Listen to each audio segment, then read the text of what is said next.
So apologies, people. We had I think some kind of software. Sometimes when we don't close our meetings, people just come in. They're not people, actually. I think they're like hackers, or there's these robots that just make a lot of noise. But anyways, we're not perturbed. We're still going to continue. I wanted to thank you, Dave, for being here. And yes, how did you become a relationship coach, Dave? Like, that's not like, I mean, I think there's always such an interesting story to why people do what they do and the background that led them there. So we're all ears. Yes. So little combination of inspiration and desperation. I got divorced a long time ago, like 1999, and coming out of that, it was a shock. It wasn't something I was looking for, and I realized coming out of that there were some things that I didn't really fully understand about relationships, and I wanted to learn. So I got pulled into personal development. My first entree was one day I walked into my boss's office and he had the Seven Habits book, Stephen Covey, sitting on his desk, and I just looked at it. I said, "What's this?" And he told me, "Oh, it's a really great book. You should check it out. You're welcome to borrow it." And I did, and I thought it was brilliant. I'd never really been presented with it like that. It was like the wisdom of the universe in like 200 or 300 pages. And so I read it cover to cover, and I thought it was brilliant. And then that pulled me in, and then from there just discovered other things.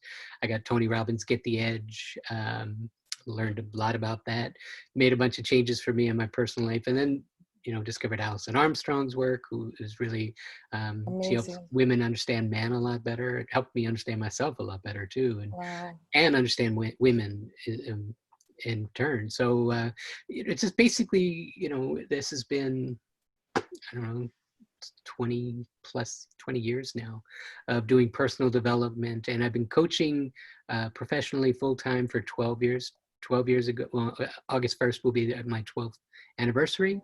I absolutely love it. Like I said, I needed to learn for myself first, because it didn't feel good having those challenges in relationship, and it was painful, as anyone who's been divorced would know. And I didn't want it to happen again. And so luckily I was blessed to meet another person in that community several years later. Now we've been married for coming up on 6 years, and just it's changed my life in powerful and profound ways. And, I think sort of, we all come into this world, we have like a mission. It didn't feel good when that divorce happened, but it literally was the thing that opened the door, helped me discover what I get to do. I loved my job before because I got to use creativity. I was a graphic designer and a writer in an ad agency, so I created TV and radio commercials. So I loved that aspect of it, but compared to what I do now, it's just no comparison. I'm still using the creativity that I absolutely love, but I'm connecting with people, and I'm able to change my life. So now I'm able to help other people change theirs as well. And it is and just a total honor. And I love what I do every day. So, one of the things that you told me and Ellen a very beautiful story about how when your career started, there was actually some kind of huge economic crisis. Yes. And, and it's like you had two careers, right? And then you could do coaching, and then you had this other career, but actually you then made you had a conversation with God. Can you please tell us about it? Because it was so beautiful. And I think it's like something we can so learn from, because I think Ellen and I also had this agreement with the divine. It's like, you're going to guide us. And I think it was so beautiful when you told us. We completely resonated with, like, so often when we do this work, it's not about us. So can you please tell that story? Sure. Yeah. Thanks for reminding me about that. Yeah. So as I said, August 1st, 2008 was I took a separation agreement from my company. I got paid for my terms of service. I'd been there about 9 years. They were doing buyouts. I took one of them, and as the terms of the buyout, I could not go back to that company or any of the companies they owned. And it was a media company, and they owned most of the print media in my market. I live in Baltimore area. And so 3 months later, October of 2008, was the global financial collapse. And all of a sudden, coaching seemed like it might be possibly a bit of a luxury that maybe people didn't want, maybe couldn't afford. And, I just got to the point where I was totally committed to what I was doing, and I knew I was going to find a way. I had some false starts here and there. My very first client, I lost them very shortly after because of a misunderstanding that got cleaned up months later, and we're still dear friends now. But it was just one of those things where I think things happen sometimes. They want to test your mettle. The universe tests you to say, okay, you sure you want this? And I sort of humbled out, but I also got really, like, I burned the boats, and I said, I'm going to make this work. And I remember seeing a movie also with Dr. Michael Beckwith, and he's basically in this movie, felt like he was talking to me, where he said, God does not call the qualified, God qualifies the called. And so I kind of took that leap out. Which movie was this? It's a movie called The Moses Code. We're gonna watch that tomorrow. It was good. It was basically, well, I don't want to ruin the movie for you, but it was good. And so coming out of that, I basically said, I burned the boats. I'm going to make this work one way or another. And I said, and I humbled myself, and I said, look, I'm talking Conversations with God, another book that I've read all three of those, and that was really powerful for me too. I said, look, I really believe that I'm kind of just a mouthpiece. I do this with humility. I'm honored to do it. And I said, look, God, if you want me to do this work, you got to make it so I can. And I just took on the belief that I was connected and directed and protected, meaning I'm connected to the right people at the right time, directed and protected. If you want me to do this work, you got to make it so I can. If I have to go back and get a job, I was a little bold, and I said, if I have to go back and get a job, you lose your mouthpiece, and so let's just have an understanding here. If you really want me to do this, you got to make it so I can. And that's been more than 12 years ago, or about 12 years ago now. And I'm blessed to say that I just never stopped. And I tell people, I've been socially distancing before social distancing was cool. I get to work from wherever I am, meeting online with amazing people that I just love. And I get to celebrate their wins vicariously through them. And I'm just blessed to do what I do. And it came down to just getting really clear on, like, what I'm doing and why, and taking, little ego out of it. And just, that's why I love what you all do too, about law of attraction. If you're called to it, there's a reason, there's something in it for you.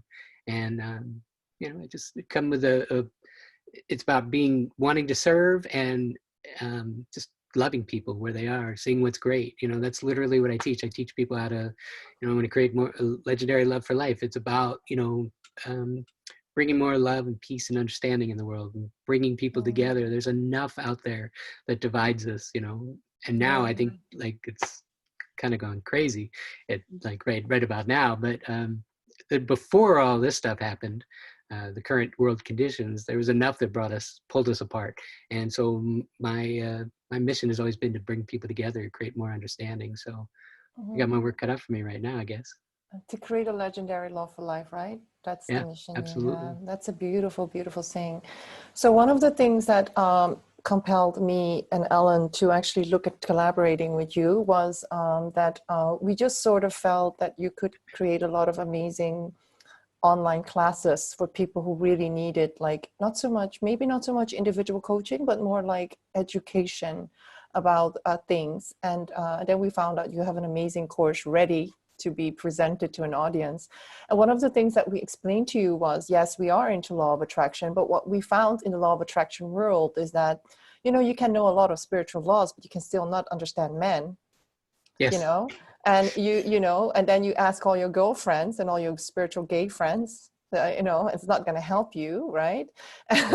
So, and that's what I know about studying with Tony Robbins. But still, when you're in the deep end in a relationship and you're being triggered and you're acting like a woman and he's acting like a man, you're still like, what? So right. This is why Ellen and I were really curious as to how can we collaborate with you, and we're working on something about promoting you towards the maybe more people who are more into law of attraction, but maybe know less about the masculine, feminine aspects of relationship dynamics. So one of the things that I really want to know, Dave, is something you told me when I was working with you, and I'm still working with you. You said, Angelique, without the healing in a relationship, so because, I was triggered in relationships, I had to heal in relationship. Without the healing and triggering in relationship, there is no relationship. And so I really want to ask you a question, because Ellen and I, we talked about this. It's like, in the law of attraction world, It's there is supposed to be easy. there's a little bit of a some kind of myth that your soulmate is going to be super easy. Like, you know, it's like you have this like no more fights, no more triggers. It's like they fulfill you, they complete you, and it's like heaven on earth. And like you've done all the work, and then you meet them, and it's like happy ever after. But you told me, Angelique, without the triggers and the healing, there is no relationship. Right. Can you please tell the law of attraction crowd what this means? Right. So law of attraction, you know, is a spiritual law, but, you know, we're all subject to all kinds of different laws. There are laws of physics, right? Laws of physics are always right, whether you know it, like it, or aware of it, or not. You know, what goes up must come down. These are laws of physics, and it doesn't matter what you believe about them. No, that's not true, or, you know, flat earth or whatever. You can have all kinds of beliefs, but sometimes beliefs are just not equal to what is, right? So what are my beliefs? In my most recent book, I talk about the purpose of relationships really is to heal your own unresolved wounds, and most of the time you don't even know what they are.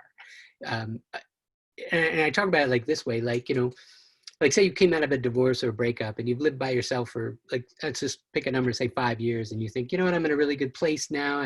I'm feeling good after the divorce. I feel like I own myself again. I know myself. I'm in a good place. I think I'm ready to try this relationship again. And then you go out and you start dating someone, and then you realize, you know, I've mostly been by myself for 5 years, and I didn't realize it until now. Like, I'm starting to date this person, and now I start to understand why I hate when you leave a, you know, coffee ring on the table, or if you leave the cap off the toothpaste, or you do those little things that annoy you. And it's like, if there isn't an annoyance, if there isn't a, you know, something pushing against your consciousness to show you what it is that bothers you, it'll just lay there dormant, waiting to be awakened by someone to remind you and say, oh, by the way, you don't like this. And when you find out, oh, I don't like that, what if you drill down and you figure out what it is? You know, a lot of my work is based around understanding what is the unresolved wound. A lot of time it's about guilt or shame or abandonment or rejection. And those things get played out again and again and again. If there's no one there that can give the illusion of rejection, you're not going to necessarily know to work on it. So I like to think of it as, there's soulmates and what I term soul messengers. Sometimes a soul messenger is a person that comes into your life just to give you a message. And, it's like if the, I guess the courier comes to your door, FedEx or whoever it is, comes to your door to deliver a package. Do you want to get in an argument with them and fight them? Or do you want to just accept the message and say thank you and send them on their way? So I believe that people who come into your life to deliver messages say, oh, by the way, you should take a look at this rejection thing or this shame thing or this guilt thing or whatever it is, some kind of Not good unresolved enough wound. thing. Not good Yeah, enough. not good enough Yeah. thing. Absolutely. Yeah. That's a shame thing or guilt. Mm-hmm. And so it all comes down, it basically is there to bring your attention to it. And the other point in my book is called Same Shit, Different Date. And it's based on that saying, same stuff, different day, meaning the same thing happens over and over again. But I talk about different date.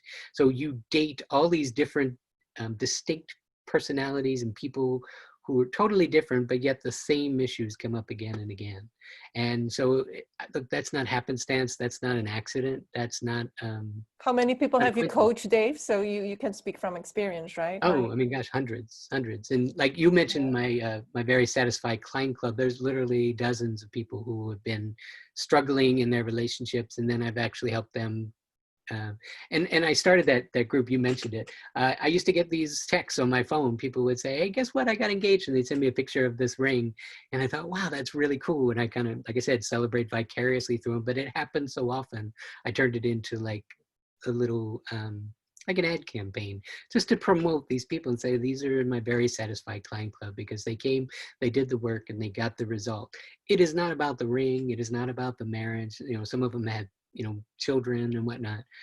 And I celebrate those things. I think they're awesome, but that's not the point. The point is they did the work and they got the reward. So that's why I turned it into, that little thing, because why should I be the only one that gets to enjoy that? Beautiful things happen when you do the work. So I just wanted to, celebrate them.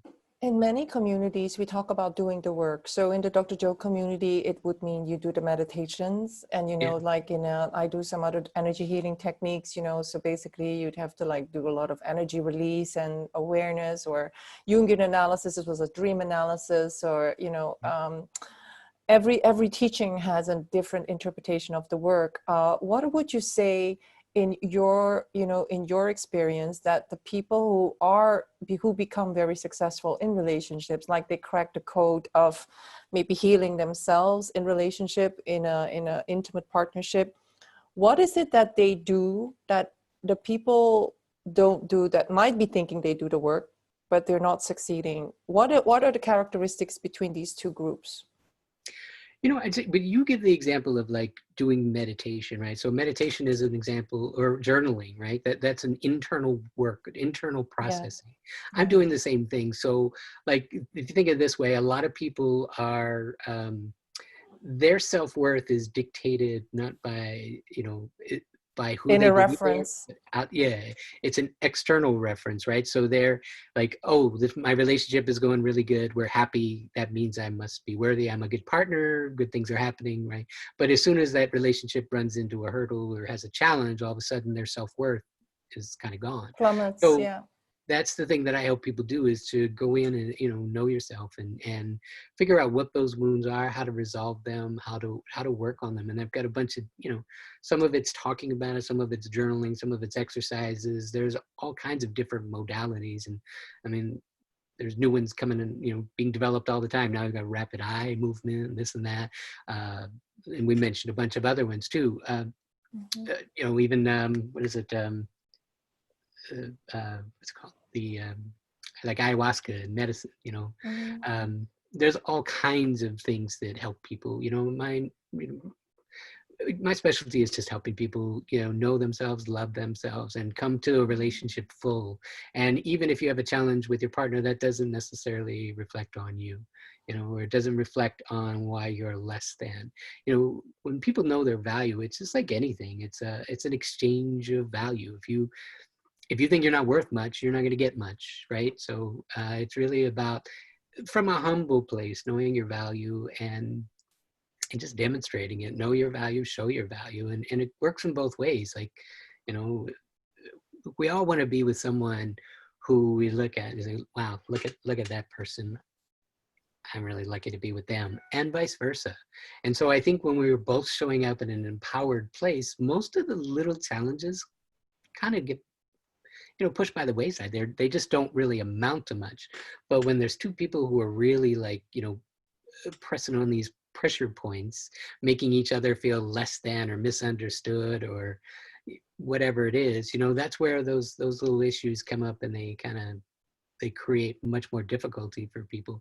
And it's that other stuff, like doing the internal work and knowing who you are, and understanding masculine and feminine, how they work differently. And again, it's one of those more laws of physics. They just are. I talk about some generalities and understanding people, and there's outliers to every one of these principles, but they're still generally observable, and they just are. So you can't argue with gravity. It's the law. It is what it is. So yeah. So we actually contacted you because in the coaching and therapy world, counseling world, we just heard that so many people were being triggered. I mean, just the world's stage had a lot of things that triggered people into fear, uncertainty. And then, of course, relationships were also triggered. Some people, for the first time in their life, had to spend lots of time together. And some people, their relationship were under stress because of, whatever differences came out, because there was so many changes happening. And, so that's why when, Elle and I are trying to add value to our community, we're not going to talk about roses and honey or something. we're going to talk about things that really can shift people, that really can help people wake up, because I think this is a time of huge, tremendous awakening for all of us, and for ownership of how we are co-creating these painful relationship dynamics and how we all need to do our part. And so we really wanted to ask you, like, Dave, could you please think about the most difficult, painful things that happen in relationships? And maybe even, you know, it doesn't have to be in this context, but have you seen things that are really like recurring themes that come up over and over again? And you gave us 5 things. So could you maybe walk us through it, but also not just walk us through it, but also maybe give us a bit of a rundown of how they can be resolved, and also the difficulty in maybe sometimes how difficult it is for us to know it here, but to actually do it. Right, right. So thank you. We'll just go through those one at a time. And so here's a great example of how external conditions frame the situation. So like, even if you're in a relationship, or even if you're not in one too, like the loneliness and the isolation is incredibly triggering. And even if you're like, let's say you're there with your partner, or there with your partner and your kids, right?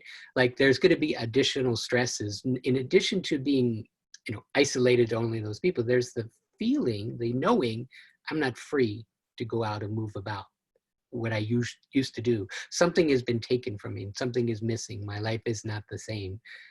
I don't like that, because it's, you know, they're saying that, you know, this was not my choice. It's unfair. It's unjust. It's not right. And also people get unplugged from their old, let's see, like power sources, if you will, like, you know, going to work with their colleagues, or going to the gym, or maybe it's watching their sports teams with their buddies, whatever you used to plug into to either pass the time or to enjoy time. Again, if it's taken away and it's no longer an option, people tend to struggle with that too. So again, it's a situation where when you're reconnected to who you are inside, like someone said to me recently, how are you doing with the lockdown? And I just looked at him and I said, I'm not locked down. And they looked at me like, well, what are you talking about? I was like, I just don't choose to look at it that way. Now here's the truth. I'm not going to a lot of places. I've been, you know, like I said, for 12 years, working from my home, connecting with people. So I connect with people all day long. So I'm getting that need filled.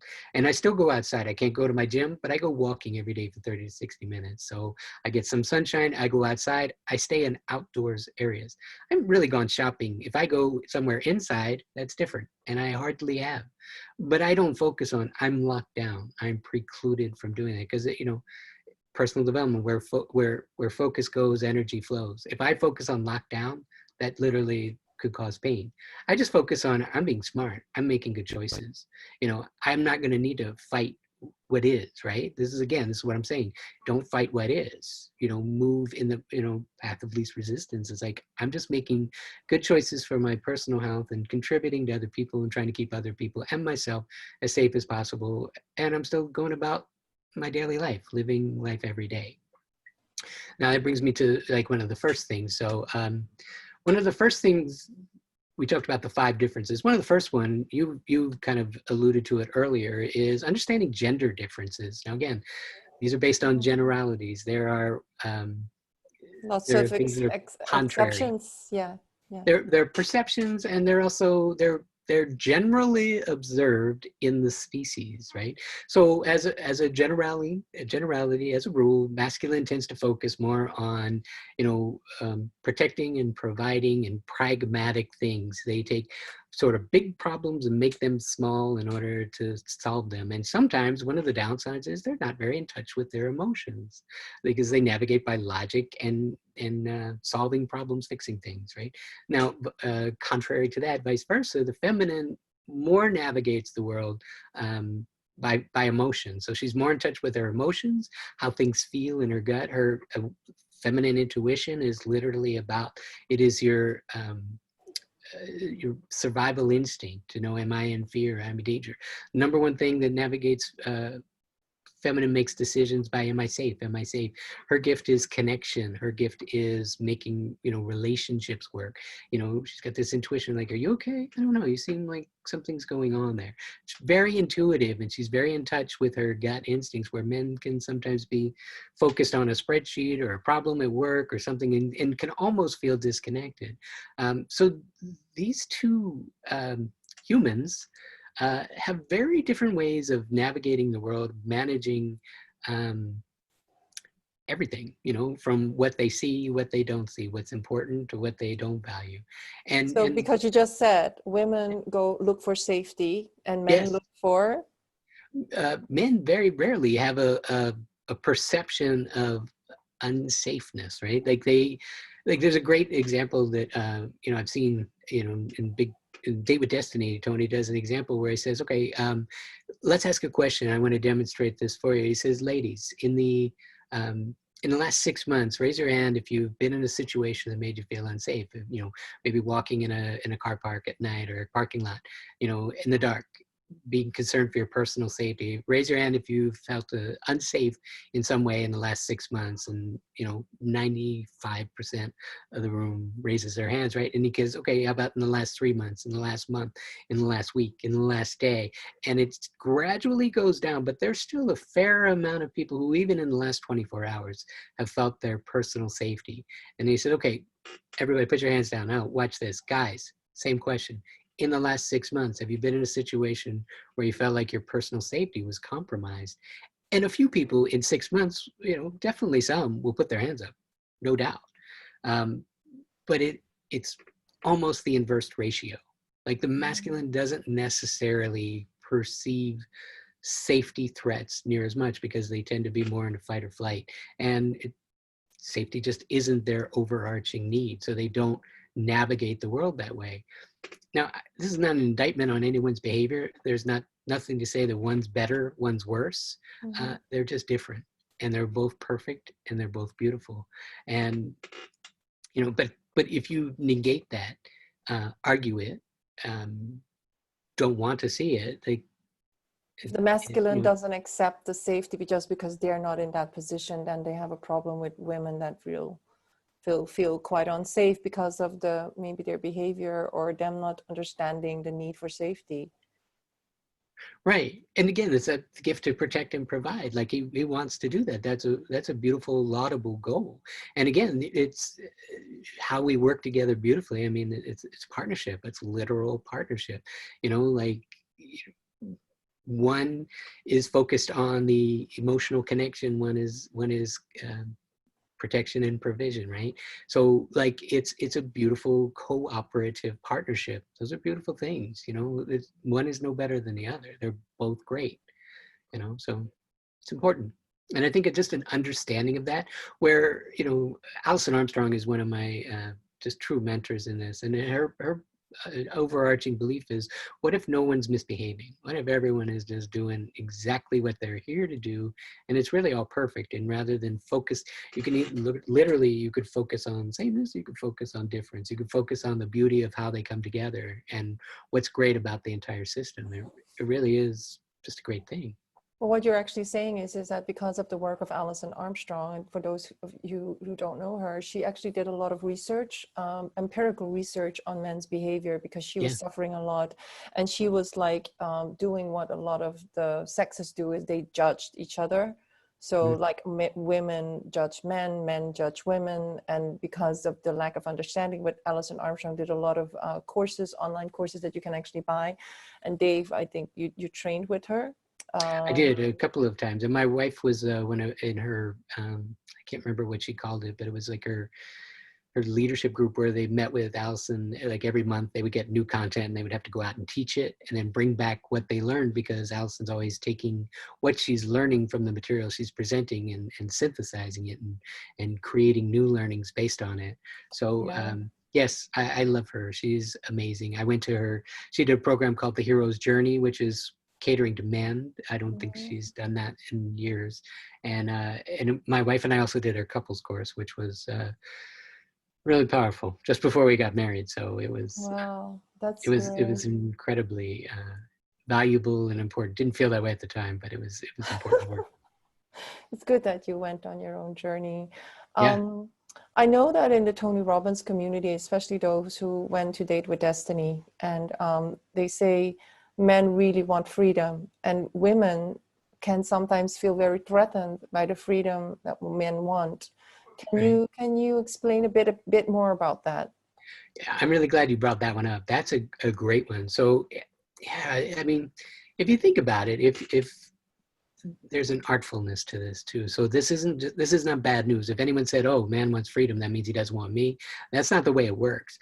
Man is also looking for like what's best too, right? He wants even better than that. So the art is, how does he have freedom and something better? So he has freedom within your relationship and you too. That's the best of all worlds, right? So like I make this case, since the beginning of time, every man that's ever gone off to war been willing to put himself in a position where he would literally die for something bigger than him. It was Yeah. for the cause of freedom. He said, I will willingly give up my life because someone is telling me that my freedom is in jeopardy.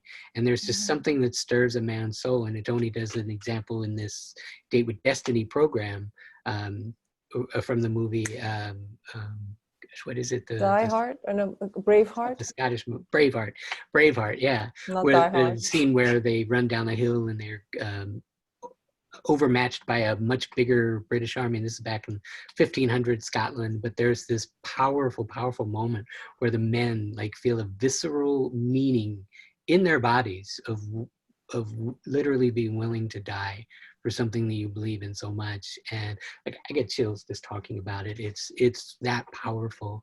And the women were actually, when they understood freedom in a new context, they weren't threatened by it. They were actually totally inspired by it, and totally like actually they found it really, really, really attractive.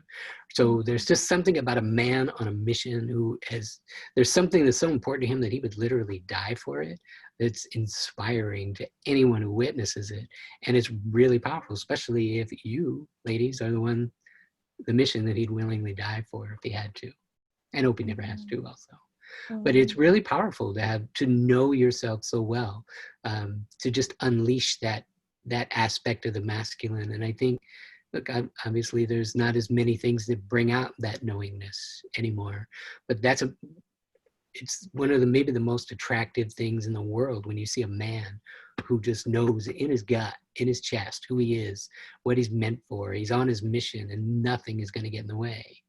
But I'm listening to this, and I'm already feeling, a sense of sadness in me, because I know in my relationships, I would the sense of mission of a man to like save the world through his career, sometimes it can be perceived as abandonment, right? Or I'm not a priority. And this is, again, this would bring us to, one of the other differences, which is like men and women have different spheres of influence that they're really connected to.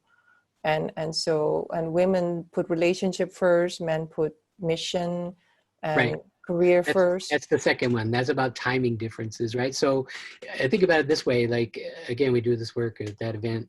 It's spheres of influence is where you are at this moment in time. And so there are three different spheres of influence, and you can figure out where you are. There is self, meaning my life is mostly about myself and what's important to me. Or second choice is my life is mostly about my relationships and who's closest to me. Or third, my life is really about my career and my mission and how I can go out there and, and build and develop and, carry out something. Now, the ironic part, again, here's another one of those differences where people misunderstand one another because they have a judgment about it. Most of the time, ladies will put relationships first because, again, they're the nurturers, they're the connectors, they're the ones like, are you good? Are you good? Do you need anything? Can I get you something? I'm getting up. Can I do that for you? Can I get that? They're very conscious of everyone else's comfort and well-being, and God love them. That's beautiful. Masculine, by far, number one, especially in the, let's say, 18 to 60, right? Oftentimes is going to be very much leaning towards career and mission because, again, their number one gift is the ability to protect and provide. And if they aren't out there getting it done and, getting their promotion and making money and they saving forget their identity, they lose their identity. They do. Yeah. And yeah, and that's one of the reasons why sometimes men go in midlife crises, because they've been working their whole life on something and they hit like some magic number or some period of time, and they say, wait a minute, I've been working my whole life for this. Is this what life is about? And it's really disconcerting. And Allison talks about it's like literally they go into a tunnel where they lose sight of everything outside of them, and incredibly painful time for men. And so again, it might look like, oh, they, because they're all about career and mission, they don't care. It's not true that they don't care. They do care, but that's an important part too, and it can't be dismissed or pushed under. And also the other thing, the ladies oftentimes will put self last. Because again, their life is all about giving and doing and looking after everyone's best interests. Again, beautiful, but also very self-defeating sometimes for the ladies who feel just empty at the end of the day because they're giving, and it's like a bank vault. If you're not filling it and filling it and filling it, there's nothing to give at some point, right? And then masculine is going to be career, mission is number one, and oftentimes self, and so they can be self-oriented, self-centered. Now this does change later, and now here's the good news too. Like I said, if you know your own value and you show up in a way where you're not threatened or intimidated by a man who is valuing career and mission, if it doesn't take away from you, and he can have career, mission, and you too, I mean, he won the game. It's the best of all worlds to him. And so, most of the time a man would be like, well, this is really important. And I'm like, that's okay. I'm fine with that too. And I'm like, and you're good with that too. And I can have you too. That's just it's a beautiful situation to him. And a man will realize like, this journey is way better with you on it with me.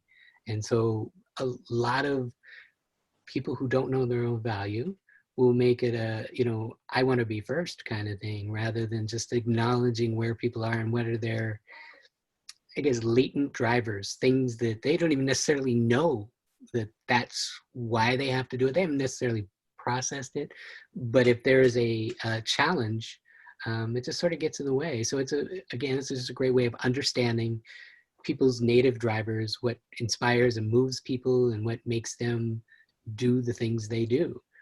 When you understand that and you don't fight it or get in the way of it and you move with it, it's beautiful. You negate resistance and you go and you get pulled along.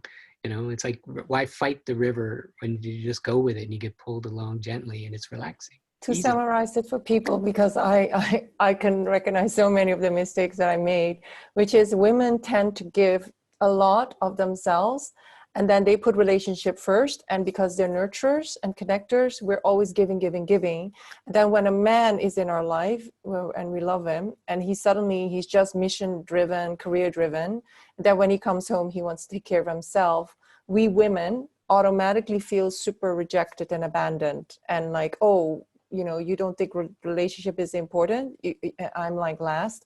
But what Dave is saying is that Dave is actually telling us that when we have our own value in place, when we know that it's not personal what this man is doing, just men are driven. They just have other spheres of influence that they go for before a relationship, because that's how they are wired. That's how they've been trained for, like, I don't know, centuries. Then the woman can actually accept it and not make this difference in spheres of influence a big thing that is about her not being valued or loved or chosen or whatever. Yeah. I should have mentioned too, when I said career or mission, a mission can also include his woman, taking care of her, because one of his missions is to be a hero. Like, again, literally, all those men go off to war willing to die for something. Why? They want to be a hero. If you make a man your hero, he'll die for you. So, like, again, that's the power of it. You can be part of the mission. You're an important part of the mission, but you have to add to the other mission, not take away, if that makes sense. You've got to say, of course I support you. I love the fact that you're so good at your job. I want to support you. How can I help? How can I support? And if you do that, like, your total addition, you're not pulling him away from what's important. He's like, wow, she gets me. She understands me. But we're saying this as a matter of fact, but how many people already stumble at the number one, which is a gender difference, and the number two, which is, because we're talking about the two big, we started with 5 relationship stressors. Right. We're talking about it as a matter of fact. Of course, this is how it works, but actually these things can take such a toll in a relationship. A woman wanting to feel safe and a man going for, for freedom. And then Right. the spheres of influence, a man going for career, mission, and self, and a woman going for relationship. Just those two things can create a lot of stress in a relationship. Absolutely.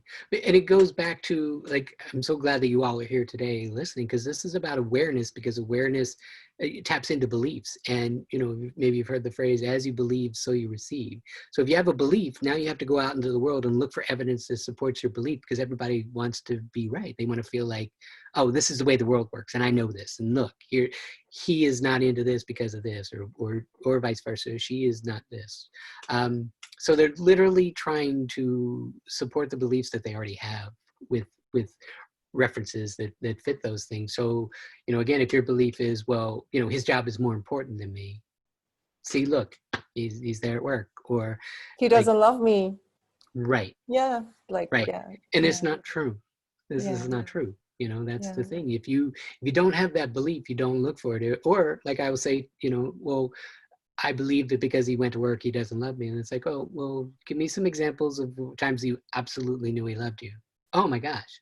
Well, there was this, and there was this, and there was this, and there was this. Okay, well, that's way more than the fact that he had to go to work today.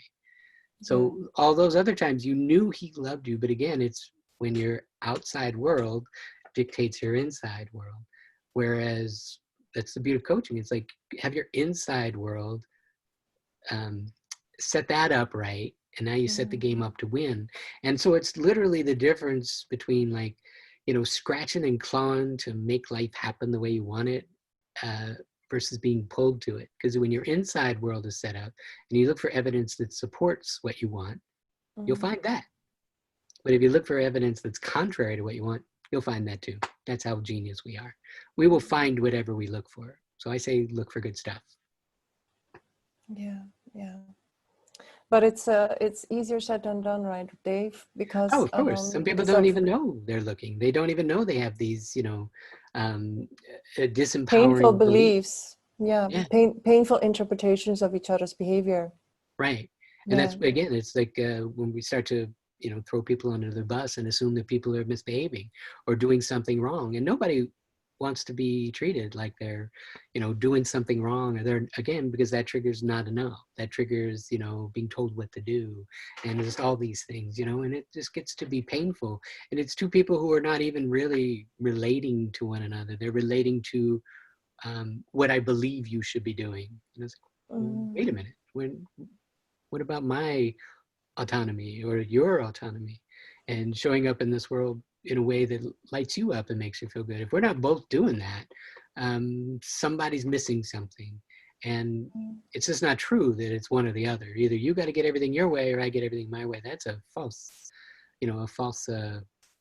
narrative. It's just not true.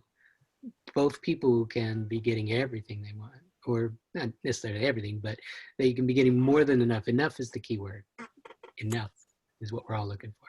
We haven't even touched the next three ones, but would you say that it's actually very hard to actually get to this type of understanding without a third party that actually really knows this stuff?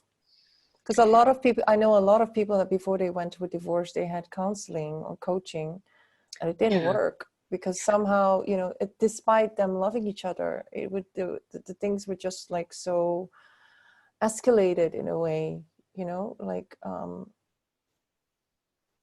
I think it's really, really helpful. Like, for instance, like, you could read about it, you can watch videos, you can go to events. And the thing is, if you think about it, that is, you're going to an event and one person is delivering a message that has to be generic enough to make sense and to keep the attention of, like, say, 5,000 people or 50 people or 10 people. So it's more generic. The beauty of working with a coach, I always say, is like, it's the coach who's watching you in the action and saying, oh, when you swing that, you want to bring your elbow up, or adjust your stance, or shift your weight, or do this. It's the finer points, because people get into it and they don't see themselves in action, and it becomes, rather than a concept, it's like this thing that you're doing that's getting in the way. It becomes way more individualized. So I think it's really important. It's not the only way, but I just think it's really important, because we don't always see our own stuff. But, Mm, and I'm talking about myself too, when I'm talking to someone and I'll say something and they'll catch me and I'm like, ooh, yeah, I never looked at it that way. yeah. I just think it's invaluable to have someone who gets you, who knows what you want, knows where you are, and has a plan in mind to help you get there for your reasons, not theirs. I just think that's an incredible gift, a beautiful thing that'll help you, bypass resistance. Like it's kind of aerodynamic. Like I said, it's rather than scraping and clawing to get something and you have no idea what you're doing wrong, someone to say, oh, well, here's that thing you're doing wrong. Let's just take care of that. And then you get pulled to what you want. And it just becomes way less effort. So I And think actually, the things that we just discussed, they're just like, so when you know them, because because I knew them because I studied it, but right, actually when you're in a relationship, they go out, your knowledge goes out of the window somehow. You just right. basically react from a lot of subconscious motives. And it, it's really interesting how, little things like this can have such a big, can lead to such a big, painful rift between people. Yeah. We haven't even Because gone you to go the to negative fight, flight, ones. or freeze at that point, and you can't, Yeah. you're not, logically in this thing. You can't see it. If you're totally triggered and you're ready to fight about something, then you can't see another way through, and you're going to go with the fight. Or if you're going to freeze, you're going to zip it and you're not going to say anything. It's going to go on and on and on, can gradually get worse. Or if you're going to fight, you're going to run away. You're going to break up. You're going to end it. And it's like, wait a minute, there were other options. Fight, flight, or freeze are not the only options, but those are the ones we do under stress. Fight, flight, and It's freeze are actually not actually helpful, because as we know, you're gonna continue the pattern. right, So even the spiritual teachers say don't leave a negative relationship because you bring yourself with you. right. Abraham always. That's my book too. The same Yeah. shit, different date. You'll just find another person triggering the exact same wound, but it'll look different. And that's the fascinating thing, because I literally have an assessment in the book where it says, tell me about these things, and then we point out like this and this and this. Oh my God, those are the same, and all these things, and they look different every single time, so you don't associate it. It's powerful. You Yeah. know, I'll give an I, example for mine. Like one of mine, the things that I needed to heal, why I do this work too, is like I had an abandonment thing. So, and mine started with being adopted at birth. I was 3 months old, or I was that's a adopted, big and then one. it's, That's a big it one. didn't seem like one though. Because it never bothered me. It was all matter of fact, and you know, it wasn't really a thing, right? Didn't always feel celebrated in that family, right? But like there was that, and then when my wife asked for a divorce, that was an abandonment. When I had challenges with my teenage daughter, as she age appropriately started to rebel and find her own way at 14, that seemed like an abandonment, rejection. And then, just all these things again and again, I didn't see them that way. But when you pull them down, you're like, oh my God, that's it. So it's really Thank you for your powerful. honesty, Dave. Thank you for your Oh yeah. honesty and sincerity, and I love that. We have three more to cover, and I have to tell you, just listening to you, it's almost like Dave is talking to me personally, by the way. But all the I hope mistakes that I've everyone. made, all the mistakes that I hopefully won't be making. That's why I'm summarizing everything you're saying. Yeah. um, so, what is the third one? So the third one, like we also have values differences. We have to plug into the fact that everybody has different values and what they think is most important. So like for instance, some people say, their value is toughness, and that's sort of one of mine. So there's a time to be tough and there's a time to be tender. If one person says, no, we got to be tough with our kid, and the one says, no, you're being too hard on him, or vice versa, if they're in a disagreement, or maybe one is about. Here's another one. Some people are like, get it done, get it done, get it done, get it done. A take action now person versus one who's like, well, wait a minute, I don't want to like do anything stupid here. Let me just think it through. And the other Yeah. person will look at him like, well, why aren't you doing anything? It's like, well, because I don't want to do anything stupid that I have to undo. Let me think about it. Now, which one's wrong? Neither's wrong. They're all perfectly good. But sometimes people have these interlocking and directly opposed values that are most important to them. And it's just important. Like you get risk tolerance too. There's some people who are totally risk adverse. Like, I don't want to mess it up. Let me just take it easy. I'm going to avoid it. I'm going to pretend I don't see it. And other people are like, hey, this is a problem. We got to go do it. Take action. I'm going to go quit my job tomorrow or something. And they'll just jump right into it. And the other one's like, are you crazy? No, I'm not crazy. Why aren't you supporting me? So again, it's just about how you see the world and understanding that, like, a lot of times people will attract their opposite energy because, again, it's a partnership and it completes them. And so if two That's people, why there's polarity. exactly The right, strongest polarity is with opposites somebody attract, is very opposite to you. That's right? why, that's why I always seem to attract men that are like my opposite. Yeah, We're very similar in terms of energy and how we think, but it's like some of these things, they come out, they're really opposite me. They're like, it's like, how did these two people find each other? right. But and again, that's Yeah. the thing where we make it wrong, but it's actually perfect. That's the way it is. If you think about it, like, let's say two people get together and they're all about toughness, toughness, toughness. What do you think it's going to be like when those two get in a fight? They It's won't even going be to be attracted to each other, I think. every person from, well, possibly, or it just might be so painful that they get divorced after, a month because they can't take it because it's just too tough. There's too much animus between them. Mhm. So, I mean, it's just those things. And there are hundreds of values, hundreds of them. And so I've just given you 3 examples of, in this hierarchy or in this bandwidth of values, like how they could be totally directly opposed. And it's really good information to know that. Like I said, when you understand what drives someone, you don't have to make it wrong just because it's different. Like, that's the beauty of the human experience. And like, we have all kinds of different experiences. And if you're not making one another wrong and assassinating one another's character, like, you always or you never, that kind of stuff, that's just really just damaging. But the wisdom always comes in hindsight. Like, for instance, Right. somebody could be very, very relaxed about, let's say, canceling appointments. Mhm. And the other one could be really like rigid about it. Like, no, an appointment is an appointment. Like, why are you canceling me? Right. Canceling me means you don't love me or you don't value me. You don't even care about my time. That's what So, abandoned people say, or yes, rejected I'm people one of say. them. Yeah. So that's My the wound. meaning that they Yeah, associate to it, right? yeah, yeah. And again, I'm recovering from that too, so I recognize it, and I don't have that feeling. Like, so for instance, I literally talk to people all the time, and I don't have a belief that I have to enroll every single person I talk to. I'm not expecting to. I just serve people and say, what do I love about this person? How can I connect? How can I give them a gift? If it's the only time I speak to them, how can I give them a gift that'll, that they can take away and it'll make their lives better in some way.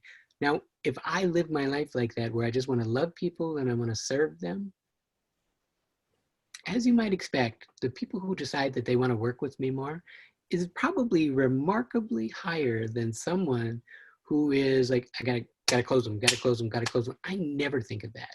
I don't want to, because I just think this is bad energy, right? I just want to serve people, love them where they are, see what's great in them, leave them better than I found them. Like, that's, my wife and I, we understand, like, that's our role in this world. Like, we have an Airbnb that we rent out, and she does real estate.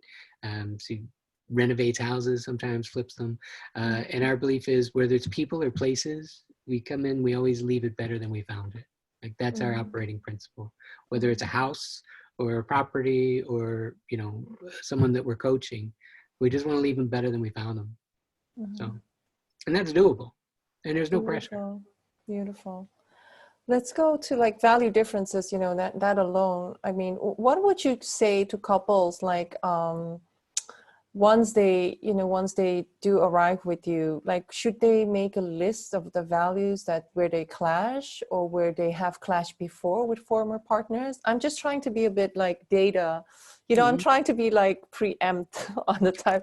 I love this type of stuff, like thinking about how we can make the world a better place, because I think people keep making the same mistakes. Maybe there's a questionnaire that people should do if they start to be serious with each other. It's like, you know what? I've had a lot of pain.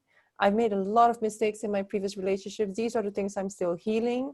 Not that I'm broken, but because I really want to work on this with a partner that is also acknowledges that he also has work to do, or she also has work to do, maybe these are the things that we need to look at where there are potential, like more danger of friction, potential Right. more me being triggered. And as long as you know it and I know it, then we have spoken it out before. I think that would be an amazing program to develop, Dave.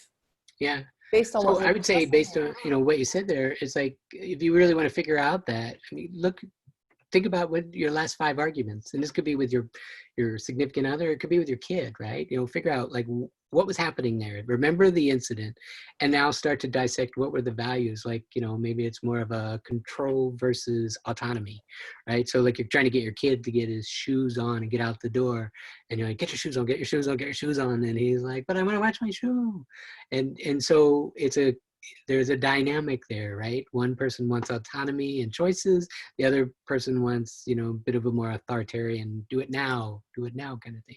So then you understand, like, okay, now I see where that is, and you can adjust within that.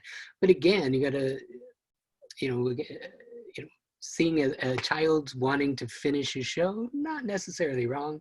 Maybe there's other strategies for that. Maybe there's prepping them. Maybe there's, you know, saying, all right, we're going to need to leave, or I'm going to tape that show, or we're going to watch that show later.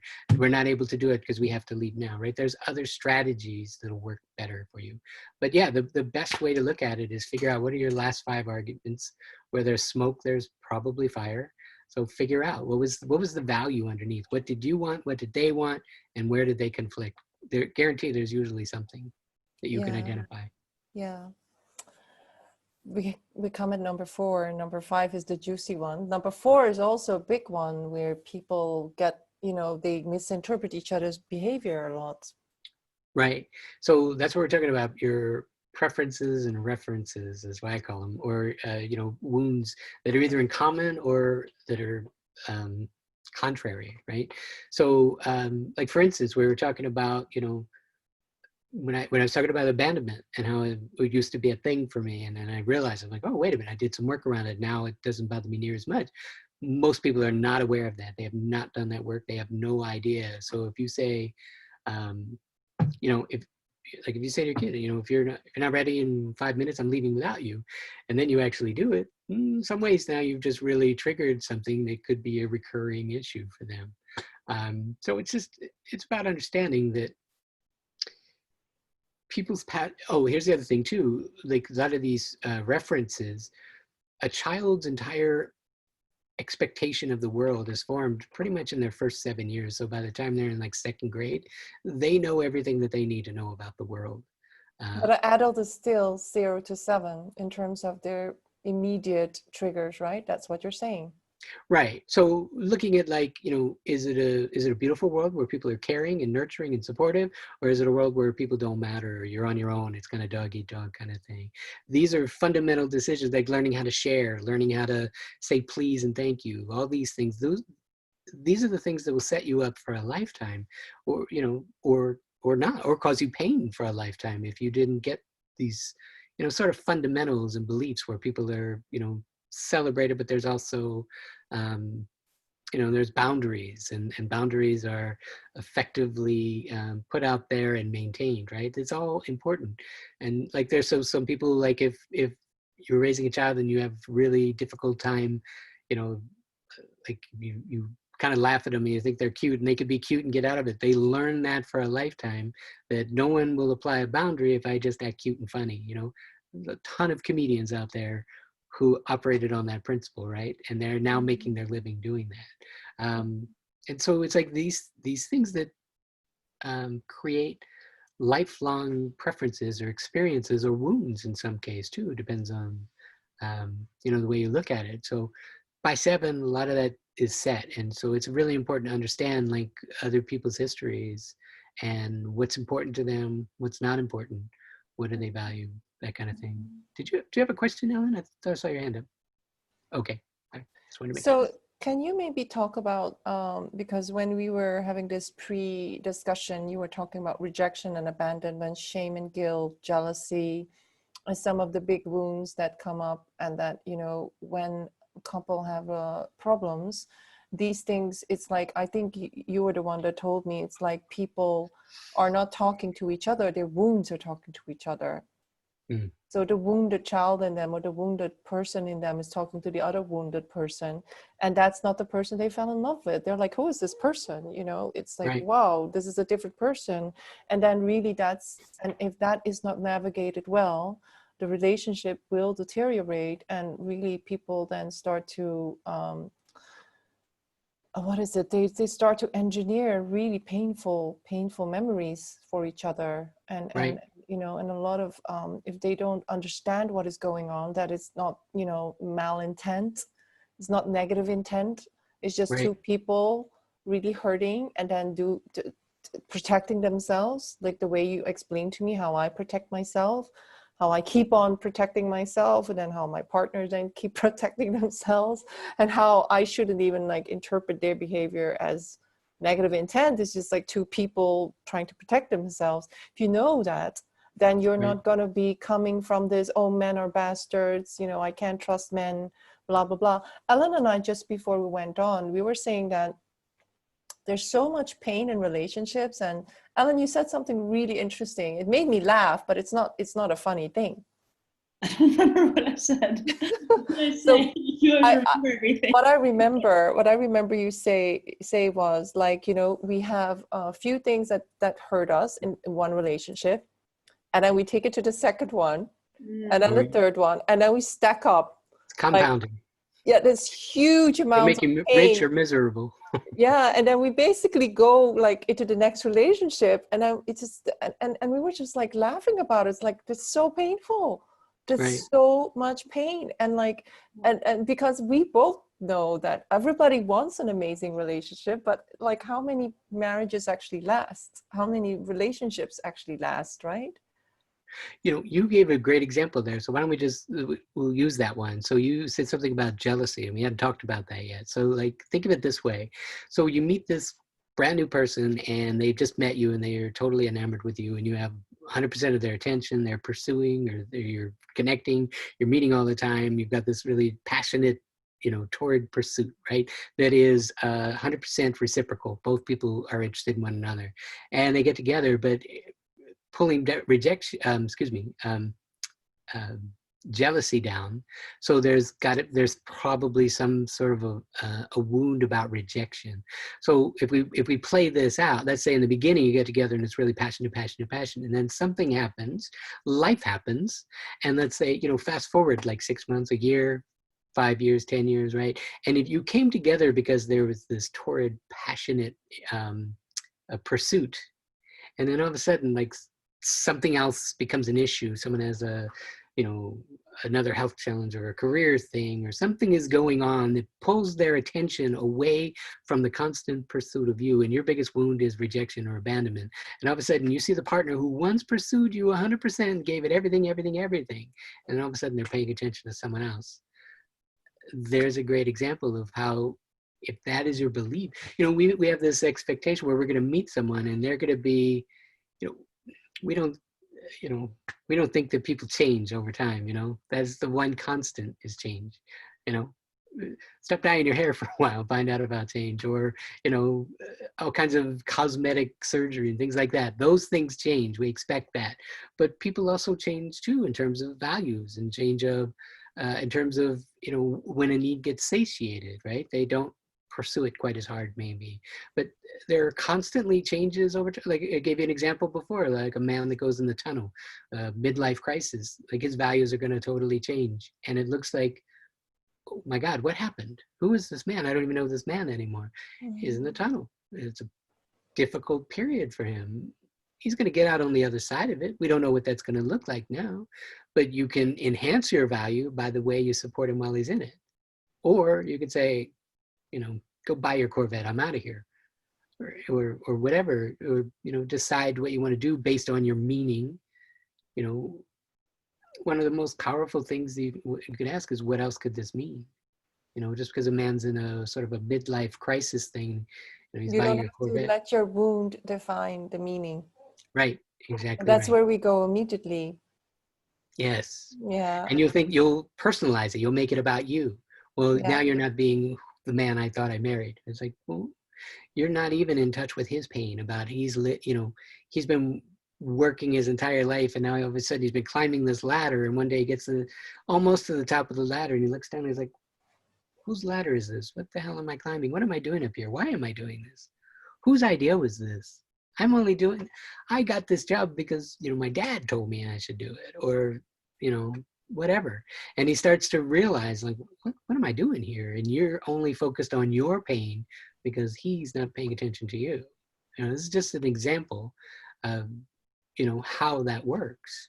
And it's like, that's the beauty of it. When we can start to get out of our life, our world, and into someone else's, not right or wrong or indifferent, just saying, well, what does that mean to you? What's going on for you? Help me understand it.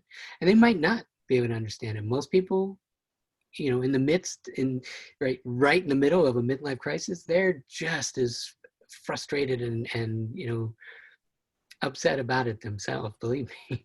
But, it takes understanding to be able to enter their world and say, all right, what's going on? Talk to me about it. Let me figure out where you are, and let's see if we can get you on the other side. But I think the big issue is, Tony in the strategic intervention coaching training talks about the levels of love: level 1, level 2, level 3, level 4. And a lot of couples, level 3 is hard because I know in the coaching, when we were coaching, we're like, wow, am I actually on level 3? So level 1 is baby love, right. Meaning you are like a child. And a lot of us, actually regress back to that type of love. It's like, oh, it's all about me. I'm the little child. And especially when our wounds are triggered, we go there. Level 2 is when we are bartering. It's like, I give you this love and then you give me this love. But you give me this love, then I'll give you this love. But you have to go first. Right. And so according to Tony, level 1 and level 2 love, basically those two levels never, ever, they don't last. They just don't work out. So the only way that we can actually have a chance to have a passionate, good relationship, harmonious and life-fulfilling, satisfying relationship is go to level 3. And level 3 is where you actually, your cup is full and you give. It's about giving. It's not about getting. But how hard is it to go to level 3? When I was coaching people, a lot of people, the only thing I had to coach them on is level 1, level 2, level 3. It's like, where are you? Like, oh yeah, sorry, I'm in level 1 or level 2.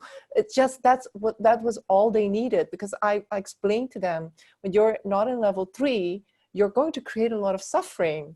And the thing is, but I myself find myself going back to level 1 or level 2, and then level 4, I could never understand level 4. I was like, level 4 is like the love of Jesus and Mahatma Gandhi and Nelson Mandela.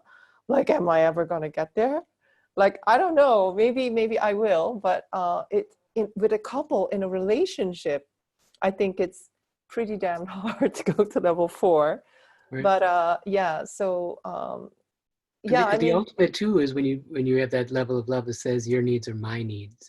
Again, presupposition is you can't be focused on what you're getting outside of it. You have to have a rich internal life where you know who you are, what you're, if someone's upset with you, it's not going to get you out of your lane. If if someone's overjoyed with you, you're not going to lose sight of who you are, right? It's like just grounded. You know who you are because you've done your work. When you're not going to get pushed out of bounds by a little bit of resistance, right? Mm-hmm. So that's the kind of love where you're able to give that kind of love. Your needs are my needs kind of thing. That's fairly selfless and fairly resistant to any external forces or factors that are going on outside of you, because you're focusing your attention. So it's... How many of these people exist, Dave? How many of these couples exist? They're out there, like that's the importance of, look at how many people could have been anywhere else today, and they're spending this time here learning about that. So I'm going to say, whoever's here, whoever watches this preview or this when it's recorded, the replay, that's how many there are, because they're all on the right track, because you're paying attention. Your values say, hey, I could be doing anything today, but I'm going to be here listening to this guy I don't even know, because I want to take my life to another level, or I want something more, So these people and many, many more who didn't know about it yet. Mm-hmm. So, there's plenty of them out there. Again, you focus on where focus goes, energy flows. If you focus on how many don't know it, it's going to feel like there aren't many. If you focus on, look at all these people who are getting it, now you're in the right direction. Yeah. and you find your tribe, and people are Yeah. connected to their tribe. They'll feel like, wow, we're a fit. We have similar values. We get one another. We're doing the same work. We're committed. These are the important things. So I'm hearing a few things. I don't know whether you hear it, Ellen, but I'm hearing over and over again that it's very much about a person knowing their inner value. But when we haven't, like, let's say we've been avoiding healing our wound because a lot of people, I see that, and I was one of them, just focus on career, focus on wealth, because who's going to pay the bills, right? So, and I work in super ambitious environments, with people are always driving us, you can achieve everything. So we go for the masculine route, which is like not relationship, but we just go for the career. And then you end up in a relationship and then boom, your boobs come up like this. And then you suddenly have to do the work. You suddenly have to do the work like, oh my God, that wound, I never looked at it. I knew I had it, but it wasn't important because it wasn't triggered because I was not in a relationship. But then when you get in a relationship, it gets triggered. And then you have to do the self-valuation work. I mean, the wound and the self-love, they really go hand in hand, right? yeah, and like there's also, Self-valuation. I'm sorry, what did you say? Last part? The wound and the self-love / self-valuation, because the wound makes us go back to a place where somebody has to give us something. What I'm hearing you say is, once you have your inner center, you fill yourself up, you know your value, you're healing the wound, and then you can never come from that really distorted place of making it all about you, with because a lot of the pain that comes up is like not being able to see that the partner has a good intention. They have Right. their perspective, they have their own experience, they have their other drivers because they are different sex, for instance. Right.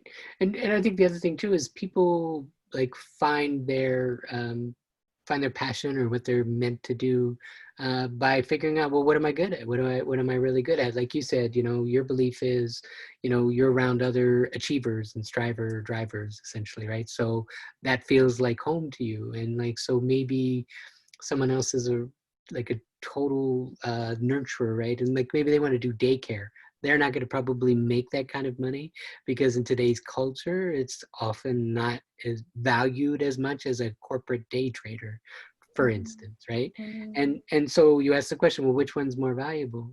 I don't know. If I'm trying to find a place for my kid that I love more than anything, I'm going to be kind of more biased in terms of that.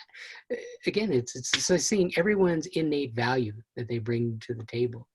There is no good, bad, and different. It's all great.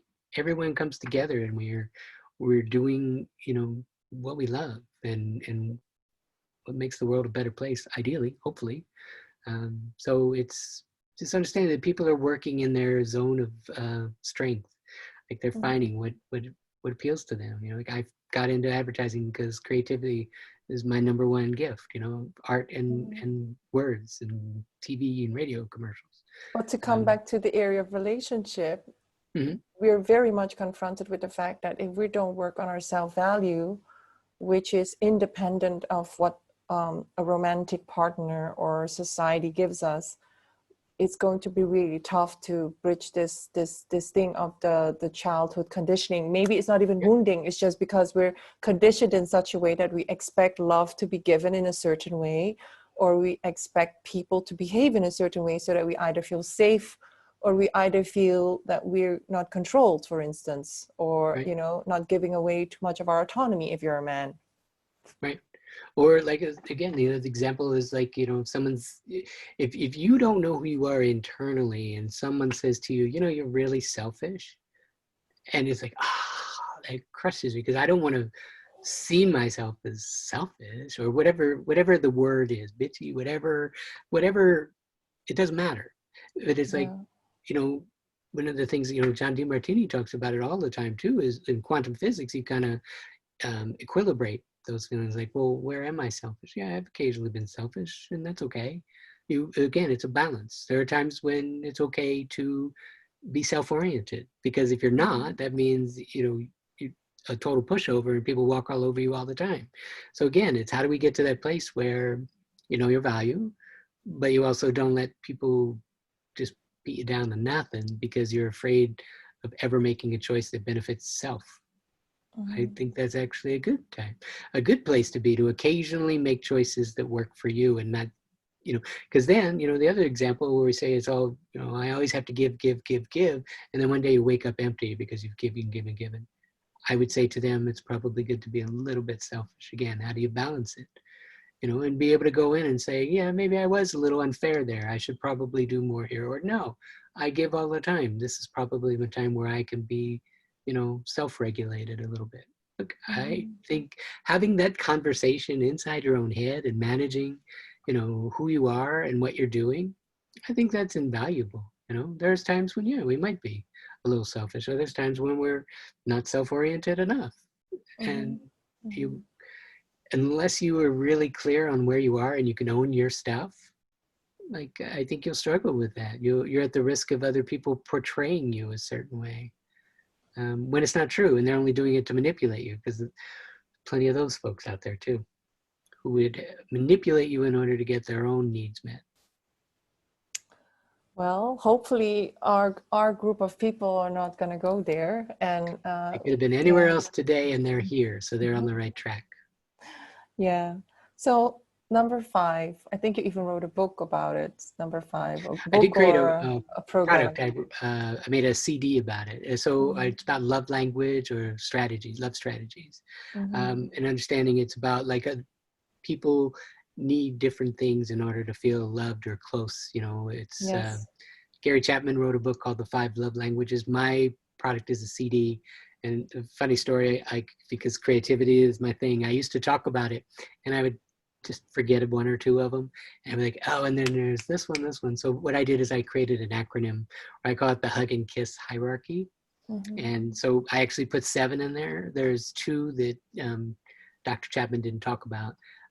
But it's about understanding, like, some people are all about what I call human touch, connection, loving, touching, kissing, squeezing, holding hands, like physical kinesthetic contact. And some people are about unselfish service. Wow, that's so beautiful. Thank you for doing that for me. Thank you for getting that. Thank you, serving in some way, doing a favor for someone. That's another way that people feel loved. There's gifts. Some people love to get gifts. Other people, like, you didn't have to do that. You wasted your money. I don't even want that. Like, it's all about our personal valuation on what is that worth and what does that mean to me, right? And again, it's not a negative thing. It's just people have a wiring. And if you think that's wrong, or you think, oh my gosh, well, I can never do anything right, it's because you maybe don't understand their love language or their love strategy. Some people, it's kind words and affirmation, compliments. Some, it's about feeling like they're the most important priority. That's the I in there that Gary Chapman doesn't talk about. They just want to know that, that person is really oriented to them and really cares. And you can totally trust that if something happens, they'll be there, right? Like, that's an important need for some people. And then there's special moments, quality time. Some people, like, it doesn't matter what we're doing as long as we get together and we got that one-on-one time. And then some people are about soul connection, where that's about just a deep knowing of one another. Like, you're practically finishing one another's sentences, or there's like a sexual, sensual coming together. 2 people become one. Those are other important things. And so if you have a human touch person and you have a gifts and presents person, those are very different. If you're trying to, like, give someone a hug that would much rather have a gift, you're not understanding what they need. You're not understanding their model of the world, and vice versa. If you try to give the opposite, try to give a hug to someone who just wants a gift, right? Vice versa. It's difficult because you don't have the same currency. You don't have the same value. And again, it's just another way we misunderstand people. We say, oh, you're just greedy. All you want is gifts. Or I can never do enough for you because I haven't, I said thank you 4 times yesterday, but you forgot because I didn't say it 9 times today, right? We just make assumptions, and it's a bit of a character assassination based on our experiences, what we want versus what we're getting and not getting, and our beliefs around it. So those are the 5 areas where I think creates the most misunderstanding. So I know you have a relationship rescue program because when I went to your website, Oh, yeah. and I know when we coach couples, it's really difficult because very often couples, they want you to take their side or something. And I know from experience that you don't go there. You I got actually, my referee shirt, my black and white stripes. yeah, you're super fair and you're super like, you call people out. Like you would call me out if I Lovingly. if I said something. No, you said it very lovingly, and I would watch the recording and I was like, whoa, you did it very skillfully. Um, but what I wanted to ask is like the relationship rescue, because I know some of my friends, they try to rescue their relationships going to, relationship coaches. Like, what would you say, because we now know the 5 areas and, we know how sometimes these things take a longer time. What is in your experience if people are in real crisis and they need to work with a coach or, with like really see how whether they're going to split, like a big decision or what they want to heal it. How much time should they take? Because I don't know the ins and outs of your relationship rescue program. Right. Is it like, would you say 3 months, 6 months? Would you say, Oh 10? no, that's an intensive. The way a little background story on that one.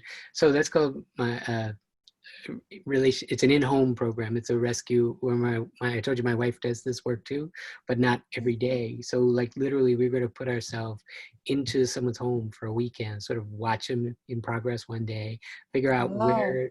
where they were getting stuck, and then individually and coach them together. Figure out, okay, here's the thing, here's the workaround, here's the fix, and then work with them for just over a weekend, and then support them with coaching after it.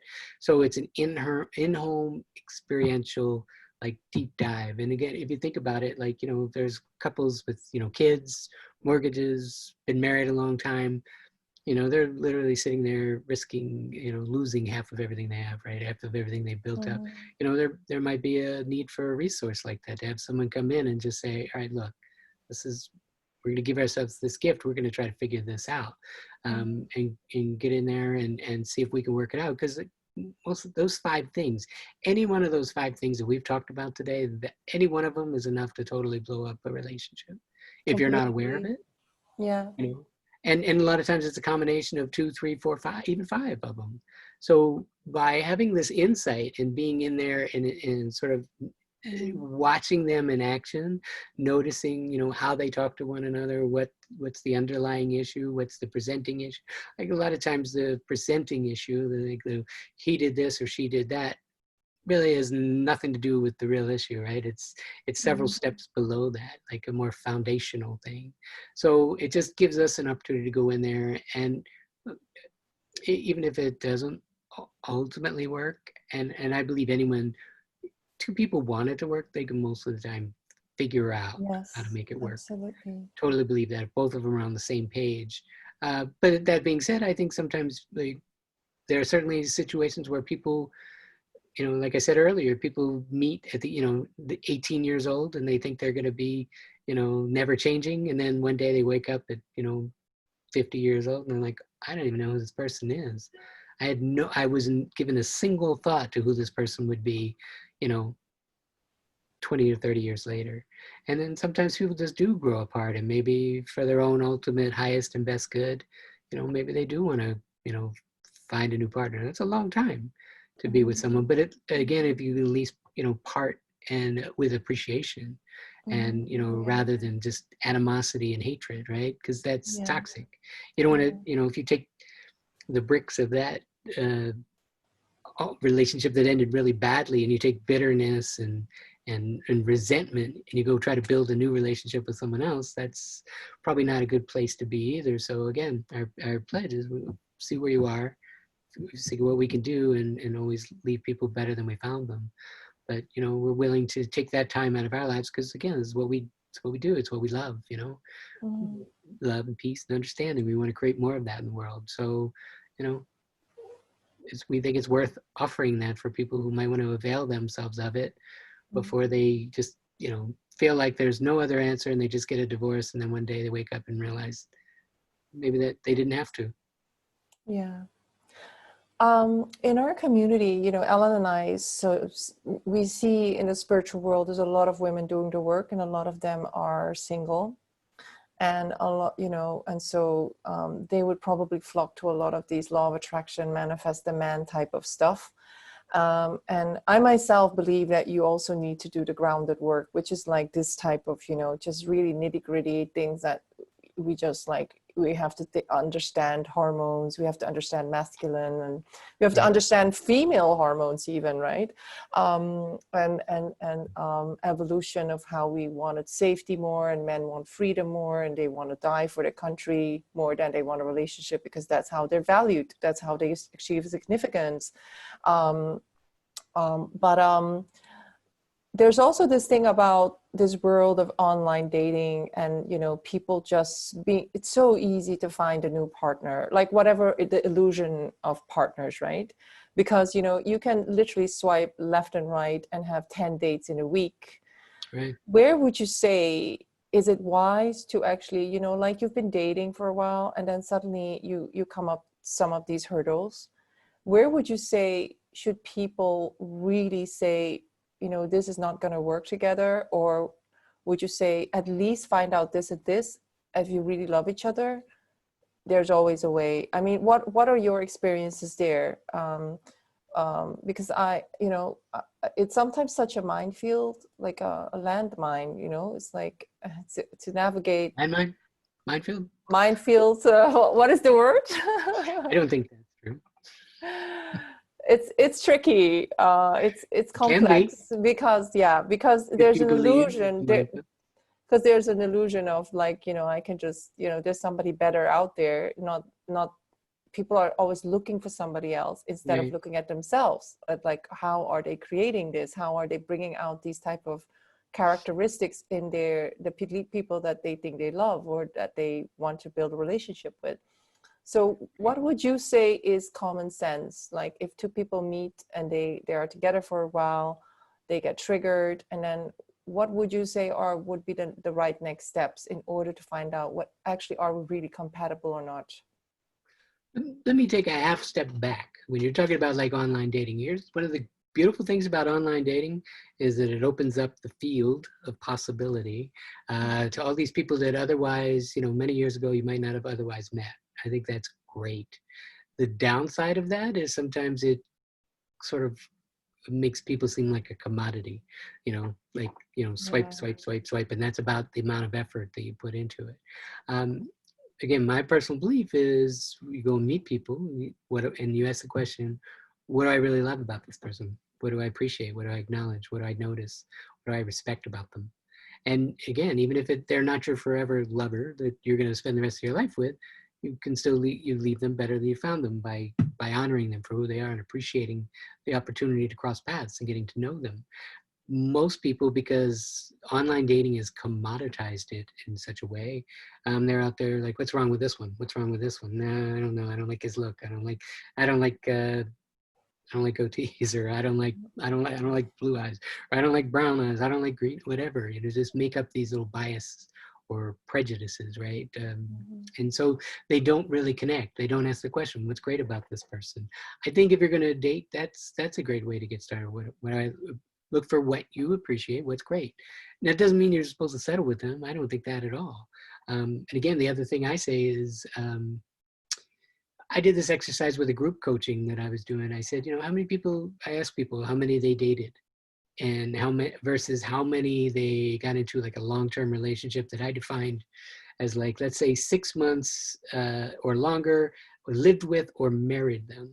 And so I canvassed the group, and basically what I came down and said, so let's just round it off and say 40 people over the course of their life. You're going to go out on 40 dates with different people, you know, one to lived with them and married them, right? And so it was basically like, and like 4 of them would be either long-term or like married. Like say they got married once, dated one, lived with one, dated one for 6 months. And so out of 40, that's like a 10% is going to go deeper than like a few dates. Mm-hmm. And so I said, so that means 90% of the people that you meet are never meant to be your forever person. And so, but most people are like, oh, I got to make this work. I got to make this work. I got to make this work. I don't think that. I think you just go and you meet and see what's great in that person. And you don't leave until you've learned, like the assignment I give my clients is, I call it my second date formula. You got to go and find 5 things you like about them, respect about them, appreciate them, notice about them, and reflect it back. So you leave them better than you found them. And I think it revolutionizes dating, because people go on a date and they feel like, ugh, that's terrible. Like, guys will come away and say, bought another dinner and went nowhere. Women like who say, I got dressed up for nothing or whatever. So, but people come and they have these experiences and they take little wounds with them, where we just don't, the person we're spending that time with don't feel like they were really totally seen or appreciated or acknowledged. And that's unfortunate, I think. Because people go on dates to get their needs met. It's like, oh, I hope this person is my soulmate or whatever that means. They have to light me up, and some of them just want something to do for an evening, right? And again, but you don't know that when you're swiping left and right, and some people are not really into it, or some people are, don't even believe that they're ever going to find someone. So like people bring all levels of beliefs, woundings, and things like that to the table. And like I think the one thing that brings out the best in people is appreciation, looking for what's great about them. And even if you say at the end of the night, like, I really admire that you do this, I think that's great, really respect a man who does this, or a woman who has done that, that's awesome, I really love what you're doing. And they say, well, would you like to go out again? And you're like, well, I'm not sure that I feel a connection on that level, but I think you're an incredible person, and I know you're going to find the one for you. And to be honest about that as well. Yeah. Yeah. And you just leave people, like I said, better than you found them. If you say, wow, you know what, that's really nice. You might say something to them that they've never assumed was a strength. You're like, I really admire the fact that you served your country. Or I love the fact that you volunteer in your community. Or I love the fact that, you've started a business and you're an entrepreneur. I love the fact that physical fitness is such a value for you, or whatever it is, just appreciating someone. Because everyone has multiple things they bring to the table that are really remarkable, that are awesome. Yeah. Doesn't mean you agree with everything or want it for a lifetime, but there's still things you could admire. So I think that's a beautiful way, because the other realization is that dating can sometimes be really defeating. It can feel really bad. Completely. If you're going out on a date and you're thinking, oh, this might be the one, and you get there and you're like, and you're just sitting no there. connection. I'm not. Is it time to They're go? boring. Whatever. Yeah. Can I get out of here? Like, that's destructive to two people's souls, at least. It's really it's tough. Not even to talk about the other scenarios where people, they seduce one another, or they seduce a person and they just ghost them, or they just leave them. Just not being ready. Right. Yeah. So. That can happen too. Again, it's people trying to meet their needs as they understand them. So that's why I try to, teach and bring, this more conscious dating, getting people to show up on dates, in a way maybe they've never showed up before, just knowing their values, so that no matter what, they show up in a great way, in a way that they're really proud of themselves at the end of the night. It might not be your forever love that you met, but you leave knowing, like, wow, I really like the way I showed up. And I think that is huge. That's what I really remember from when I started coaching with you. It's like you just, the first session was so confronting. It was all about my defeat, the strategies that I had, the wounds that I had that led me to where I was. So that was like a real eye-opener. It was like, oh my gosh, I've been doing this year after year after year, thinking I would get a different result. But every time push came to shove, I would use the same strategies because of the wounding that I had, that I still hadn't healed yet. And because I didn't have to heal it, because I would just avoid relationship, right? And then when I was ready to work on it, of course, I had to work on it because they were triggered in my relationship. And so many people don't know that they're self-sabotaging. And so like, if you're going out there and you, like, let's say you got a wall up, as just as an example, there are millions of them, then they'll think, oh, well, players are jerks, or they're not into me, or they weren't serious. This is like, well, but they never met the best of you because you showed up on a date with your wall up because you fundamentally don't really trust men. And so is it their fault that they didn't really want to see you again, or they didn't, decide right then and there that they want to spend the rest of their life with you? If they didn't even meet the best of you, like, whose fault is that? And it's not about fault, but it's like, whose responsibility is it to show up on a date and demonstrate your highest and best, right? Yeah. Yeah. It's ours. That's the way we need to show up, and in our lives, we need to show up in a good way, because we're meeting people all the time. You don't just meet people when you're swiping left or right. Sometimes you meet someone while you're, filling your car with petrol, or at the grocery, at the market. You meet people all kinds of different ways and places, but it's about how you show up. So I love this, Dave. Ellen, do you have other questions in the chat? I haven't been able to read it. No questions in the chat. There's one sharing from Sineva about the freedom aspect, that she's been craving freedom, but still wanted the safety. And she was traveling a lot, and people were questioning their relationship. But they both do things by themselves and give each other space and freedom. But then they meet up home, and that's where the heart is. So they never experienced or been scared of unfaithfulness. So she says, thank you for sharing that, because it confirmed her feelings for safety and freedom. Yeah. And sometimes they seem totally differently, but they coexist together. Yeah. And it's, again, enough, right? It's, how do we get enough? So I want to feel free, but I also want some safety. So how do we figure out, how do we negotiate a way where both partners get enough flexibility to, I was reading it, like being able to travel separately, but then when they come together, there's just no question about, how they feel about one another. So thank you so much for that question. That's a great example of the concept we were talking about. And Susan says she has a question. So the masculine and the feminine, is that gender-based? And do you also work on gay relationships? Yeah. Oh, thank you very much for that. Yes. Yeah. So again, this is about, this is not about a sex, or it's about an essence too. So usually in a same-sex relationship, there are certain characteristics that it's often based on polarity, meaning one partner might embody more of one essence than the other in order to have a true attraction. So there would, like, doesn't matter the gender, two women one might be a little bit more into a masculine energy. So yeah, it's not based on sex, it's based on energy. But yes, I do work on gay relationships as well. So great question, thank you. I apologize for not making that more clear. Thank you. Okay, those are the questions I see so far. I don't think we have any others. Awesome. It's pretty clear. Dave, are there any words of wisdom that you would like to maybe give us?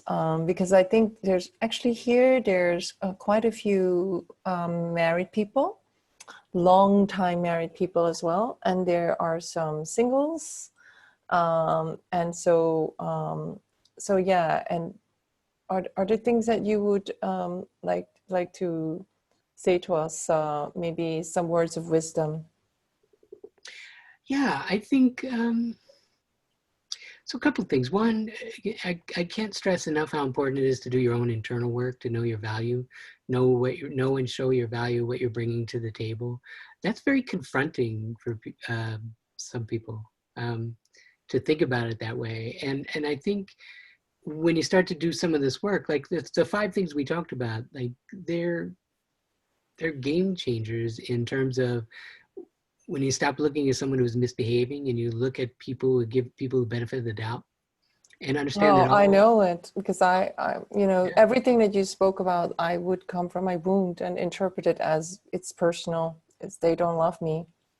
Yeah, and that literally is that's the entree to depression. Like depression it's personal, it's pervasive, and it's permanent, meaning it's always going to be there and it's never going to change. And this is something that's wrong with me, and that will lead a person into a depression. Yeah. You know, those three P's. And it's not. The thing is, I can tell you that all human behavior starts with a good intent. Even the worst things that humans do starts with a good intent. You know, and like I give you an example, like someone can, you know, lose their temper and say, just shut up.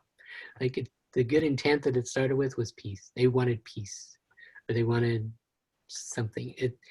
I'm not saying the way they went about it was good, but it started with a good intent, you know? So understanding that there's always a reason why people do what they do, and it always starts with a good intent, even when it's really indefensible and not really good behavior. Yeah. Yeah.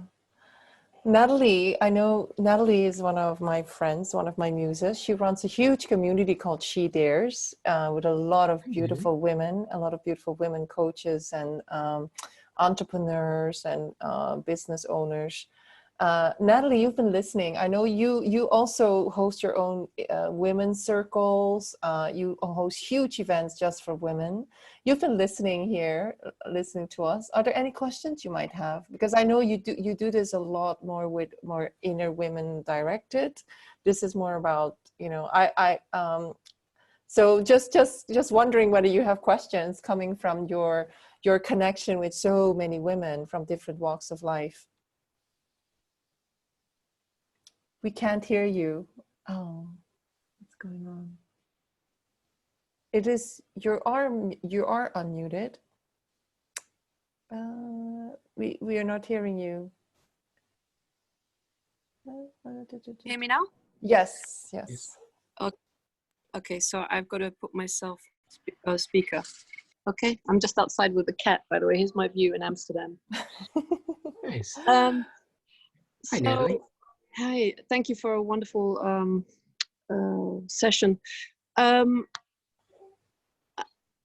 I think there are so many different angles, but one of the things is definitely that women take a hit when, or the expectation to give and to be pleasing. And I did a gender workshop, and she said globally the thing is women are taught to please. That's the number one denominator globally.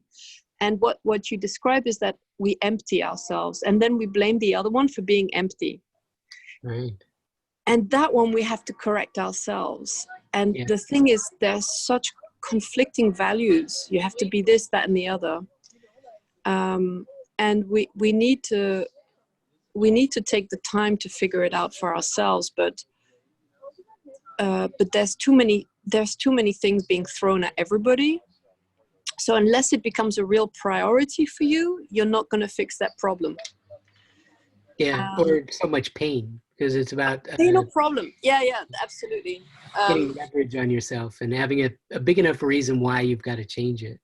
That's right. If you're in a relationship and you're a 6 out of 10, you stay, and if it goes down to 4, it becomes unbearable. So then you take action. And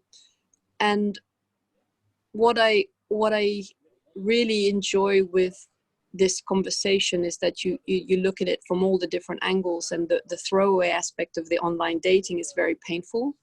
I was myself in a 17-year-long relationship, and then I went out with a guy who was exactly the same as my husband I just left. And then I did a year of work to literally clear my own heart space, because my heart had hardened. And when I did that through a lot of meditation, my teacher kept saying to me, your heart will know when you meet the right person. And I did. I met somebody ridiculously at this speed dating, and it's been the last 2 years have been the best of my adult life. But I did the work. I said I will prefer to be alone than to be with the wrong partner this time. And I had somebody like you guiding me through what were the things that I automatically did. And it changed my life. So I think that's the key. If you're not able to basically figure this one out by yourself, then get help, because it's such a complex matrix. Yes. But I truly believe there is someone for everyone. And I salute you for doing the work too. And I love your example too about understanding that, like, the experience was you're so wired to please that you give and give and give and then realize you're empty, but then you're upset at someone because they took when you gave and gave and gave, and it's just like, whoa. Yeah, that's Owning it, that's not as a shame, but to say you have a role in fixing this, Yeah. So good for you. Way to go, doing the work. Well, that's, as you say, people who are showing up here are doing the work, right? You do the work Absolutely. and you keep doing the work. Those are my people. I love people. I love working with personal development people, especially because With junkies. Thank you so much. Really fascinating. My pleasure. Thank you. The thing is, what I would say is a lot of people can read books and you can even study as a coach. And I've seen coaches getting divorced as well, or, really struggling in relationships. And it's because knowing is not the same as doing it. There's a big difference between knowing it and doing it. That's why in the appreciation game where Ellen and I, we work with the universal laws, people know it all. They've read the books, they've read all the books, they've gone to all the seminars, but we teach them day by day to keep up a practice of applying certain things, such as simple as appreciation, as simple as looking at the structure of your thoughts. Are they toxic or are they actually about appreciation? Because if it's not about appreciation, you're having a toxic thought, and then with every toxic thought, you're gonna kill a situation. But how difficult is it when we are triggered? And so a lot of our players, they need to overcome their automatic reactions, which are very often about their filter of, this is, I'm not being respected, I'm not enough, people are not loving me, people are abandoning me, they're criticizing me. It just goes on and on and on. And it's actually really, really, really fascinating how we have to keep on doing the work to actually stay awake and to catch ourselves, right? But I love Natalie's testimonial of doing the work, and I'm definitely doing the work because I intend to win. I'm a winner. I've been telling everybody here, because we've been doing a series of victim, saboteur, and of course the opposite of victim is victor. And today I was on a boat trip for a friend's birthday, and actually we went past the ship was called Victor. Or I made a picture for Daniel, who we interviewed, and Ellen. I was like, another sign that we're victors. So I think, you here listening to this, being serious about it, we're going to brainstorm with Dave what the divine wants us to do together with Dave. But you can imagine how important this work is. Dave sent us a 24-week program that he has on the shelf that I think could be a year-long program. And we want to collaborate with him to actually bring it to the audiences, to the worlds that we are in, because there's so many women that would benefit from this. And to just be reminded, because every module I read of what you described, Dave, is like, it's not like a luxury. It's not like, oh, I can just forget about it. Actually, if you don't know about it, it's gonna come and bite you in the ass or something, and I think it's, at least if we're, even if it's not applying it, but it, you might be able to think, oh, wait a minute, men are just different. Sorry honey, men don't, I shouldn't be telling you what to do when you're driving, like these, you have all these funny Alison Armstrong anecdotes about women telling their men how to drive and what type of reactions they get, right, yeah, and we just tell him because we're like that, we don't really think about it, but for a man it's like, ooh, like the most horrible thing. But well, that's a great example of where feminine's number one need is to stay safe. Masculine doesn't necessarily have an appreciation for safety. So how do you think they're going to drive differently? It's going to be very different. Great example. yes, so I think we had a question from Victoria as well. Victoria, I saw you think about abandoned relationships with clients if they cancel, or your belief is that they don't love you or they don't like you or something. Victoria, of course it's true. Your wound is always right. No, I'm just kidding. She knows me. She's in the appreciation game. Right. So again, what I said earlier is like my belief is different, and so my experience is different. Maybe it's my belief, maybe it's my experience. I don't know, But my belief is like, remember, I think I said this earlier, when I meet with people, I just want to give them value. I want to meet them where they are. I want to figure out what do I love about this person, give them something of value that even if they don't work with me, I'm going to totally change their life in just one conversation. And they're going to take something with them, and I'm going to leave them better than I found them. And so I don't have a, like there's no strings attached in what I'm going to give. So they're free to go. Now, here's the cool thing. Most of the time they think, wow, I got so much out of that. I think I do want to work with you. So my question for you, Victoria, is who would you be if you didn't have that belief that people could abandon you? My belief is if you just teach people, maybe it's not the right time. Like, here's a great example. I met Angelique 10 years ago. I didn't work with her. But 10 years later, when she was ready, she came back. So that's a great example. Like, I wasn't trying to close you or like sign you up or you know, and I don't take You were just adding value in all these Facebook groups, you know, all these people, right. you didn't even know whether they were your clients. They were just asking, I would say, very dumb questions sometimes, and you would just still give value, you know, even if they would never turn into your clients. But you were Right. like, you were basically, I think, cultivating, honing your skill, just giving from, because I think, you know, universal laws, those of you who know law of attraction, what you give is what you receive. So when you come from, I'm giving to get, you're sending out lack to the universe. Whereas if you're vibrating, I'm creating, and the more I give, the right people will come back. I just don't know who it will be. That is the right attitude, you know. You just keep on giving because you know it must come back tenfold or more, but you don't know which channel is going to come from, because the universal supply is so humongous. We can never second guess where it's going to come from. Right. Yeah. And like, and when I'm answering those questions in that group, and they're not my clients, they're just people, they're just good people who have things that have happened or it's challenging them. So I think about it, it's like, you know, Native Americans, Indians say you can never cross a river at the same place twice because the river is constantly moving. So I just answer a question from, you know, Jenny or Susan, whatever the name is, right? I answer a question for that person, but I know in a group of 8,000 people, there's probably 2,000 of them that have had a very similar issue or a belief or a situation. Mm-hmm. So I don't look at it as just answering a question for one person. I just, you know, I see the beautiful worth in that person, and I just want to serve them. And you know, I figure that I'm creating massive value for a lot of people. So that's my focus. And even if someone has to cancel, I don't, you know, believe that that has a reflection on me. I just think people have busy lives. Sometimes they have other things and responsibilities that conflict with that. And even if someone, like, let's say, comes away from a conversation with me and they think I'm full of crap, they don't buy anything, Then there's something wrong with them, Dave, if they think you're full of crap.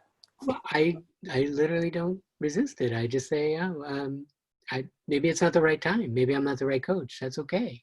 Mm-hmm. I'm totally fine with that. Like, I'm not, again, I've done the work internally. Like, I know I'm pretty good and I get results for a lot of people in this line of work. So just because one person, their wounds think that I'm not very good at what I do, that doesn't confront me. It doesn't make me feel bad or be angry or sad or feel like I'm not good enough. So Victoria, I hope that helps you. But you did a lot of work to be here, right? It didn't come naturally. Oh, absolutely. Our default is to care and to interpret things through our conditioning, which is very often our, you know, our filtered bias about why people don't like us, don't love us, don't buy from us, don't want to pay us, etc. Yeah. So that is, I would almost say, the default, because that's the story we think is true. But then when we do the personal development work, we have to dismantle these beliefs one by one by ourselves. Right.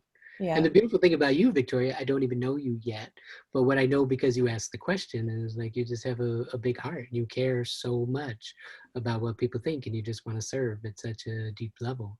Victoria is one of our model students. Victoria doesn't know anything about law of attraction, but when she joined, she was one of the master manifestors. And we basically had to rewrite our ideal client because of her.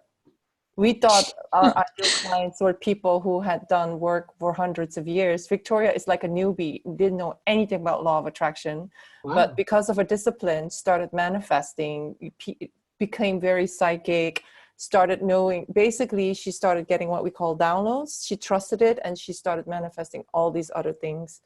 So that would literally be the reason why you were having that experience. Like you didn't know you had the wrong avatar, the person that you're looking to do, you're the wrong ideal client.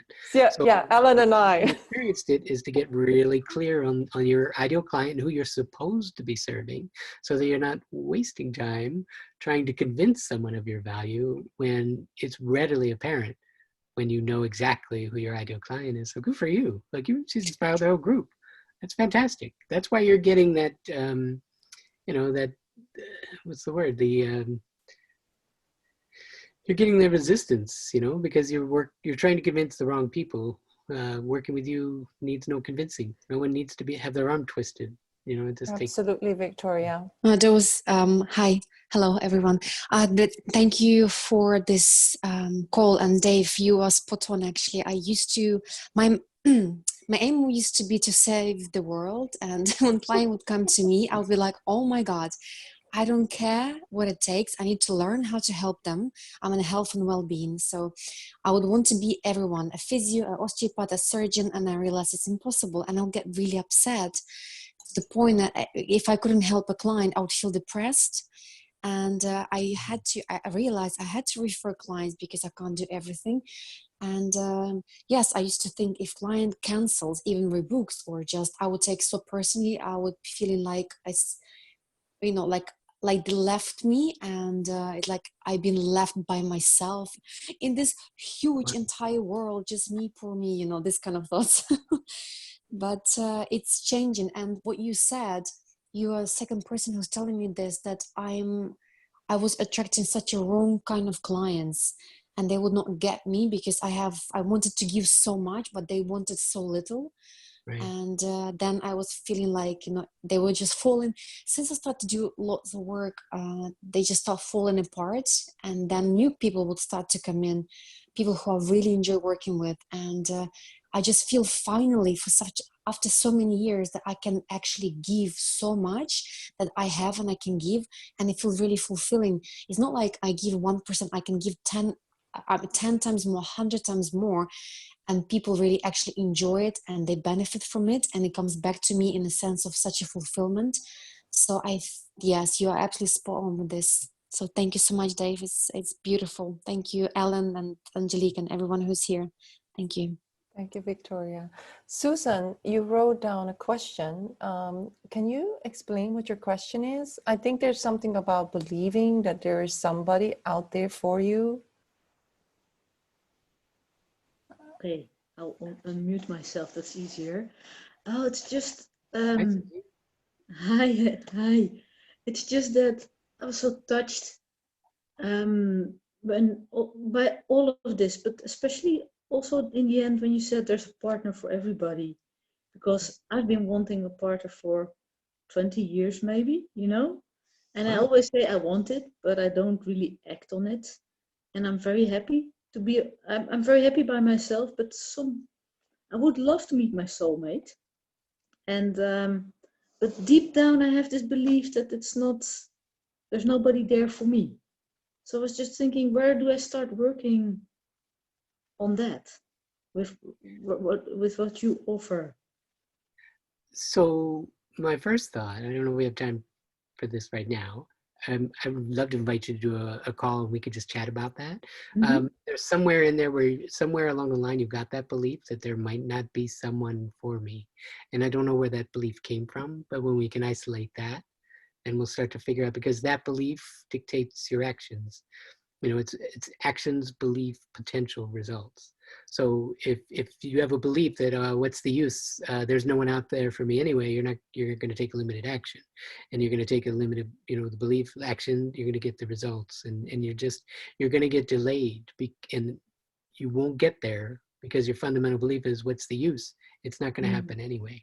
So you won't get out there and you meet people. You won't be open and vulnerable when you meet people. You won't be in a good place. You'll be kind of pulled back. You'll be reticent or reluctant when you meet people. And so they won't meet the best of you. We've already seen the best of you here in like the last 2 minutes. Like that was open and vulnerable. And that's what it takes to meet someone is open and vulnerable. But because we've created the safe container right here, because we're just answering questions and we're talking about seeing the greatness in people and loving people and understanding and not making up stories about what we believe about them. Like you felt comfortable to be able to ask that question here because you felt no one here is going to judge you or think any less of you or criticize your choices or, that kind of thing. So because you had a safe space here, you were able to ask that question. We got to see the best of you. We actually see you smiling and lighting up and being open and vulnerable. And we all think you're great. Yeah. So we all know that there's someone out there for you. But it would take a change in your belief to change your action, to change your habits, to change your results. So I will that's make what we gotta work on. I will make a call with you. That So would be great. Karen is also asking, how can we do a session with you? So Dave's website is called Legendary Love for Life. And so you can find it on Facebook, Legendary Love for Life. We tagged him, Dave Elliott, and when you go to his profile, it will say founder of Legendary Love for Life. So that is where you can book a session in his calendar. And I would say, when I did my first session with Dave, I immediately told Ellen, oh my God, that was a confronting session.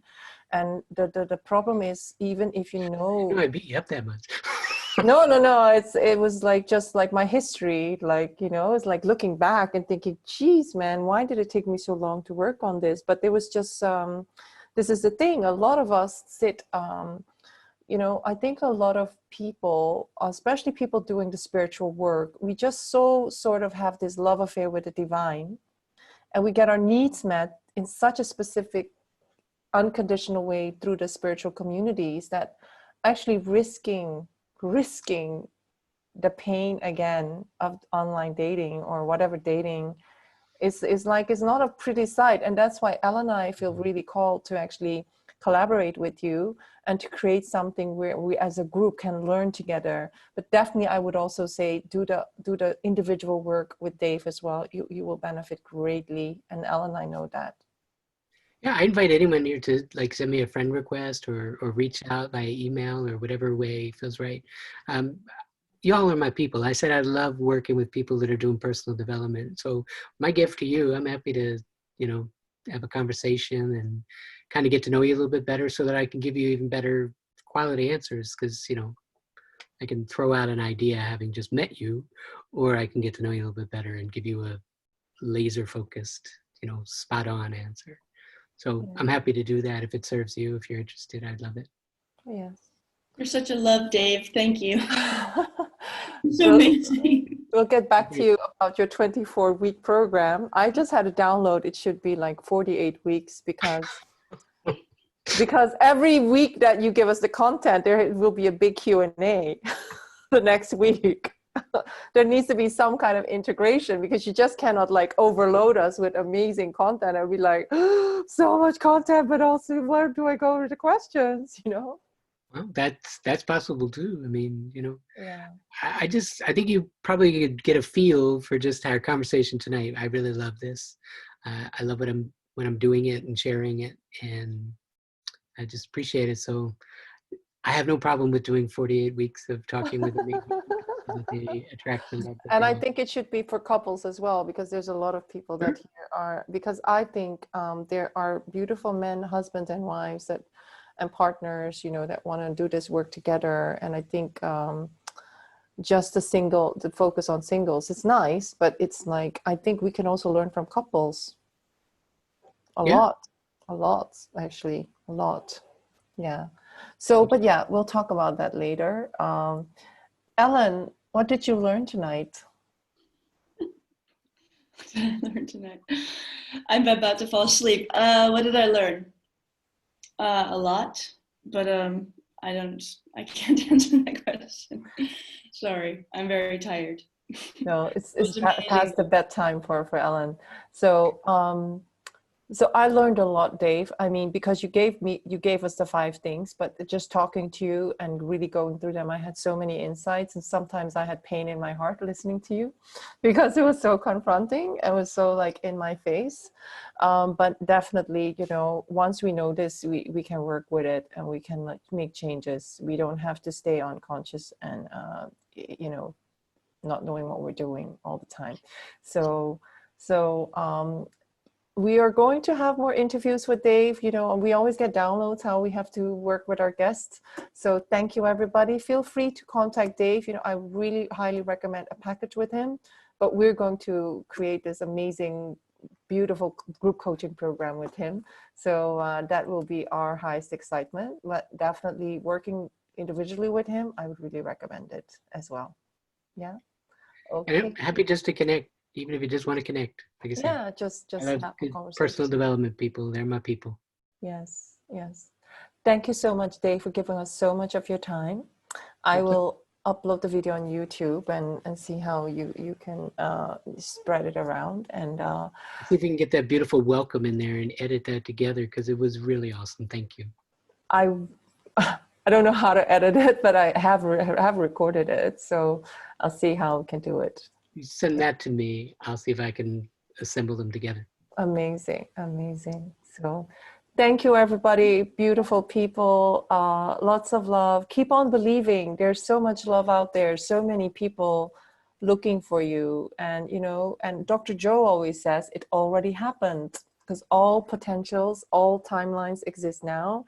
So choose the timeline where your love is already with you, but you become that person that believes and takes the right action and makes the right adjustments as well. Nice. Yes. Okay, Thank you, lots of Dave. love. You're amazing. Bye, everybody. Good night, Bye. everyone. Thank you. Bye. Bye. Bye.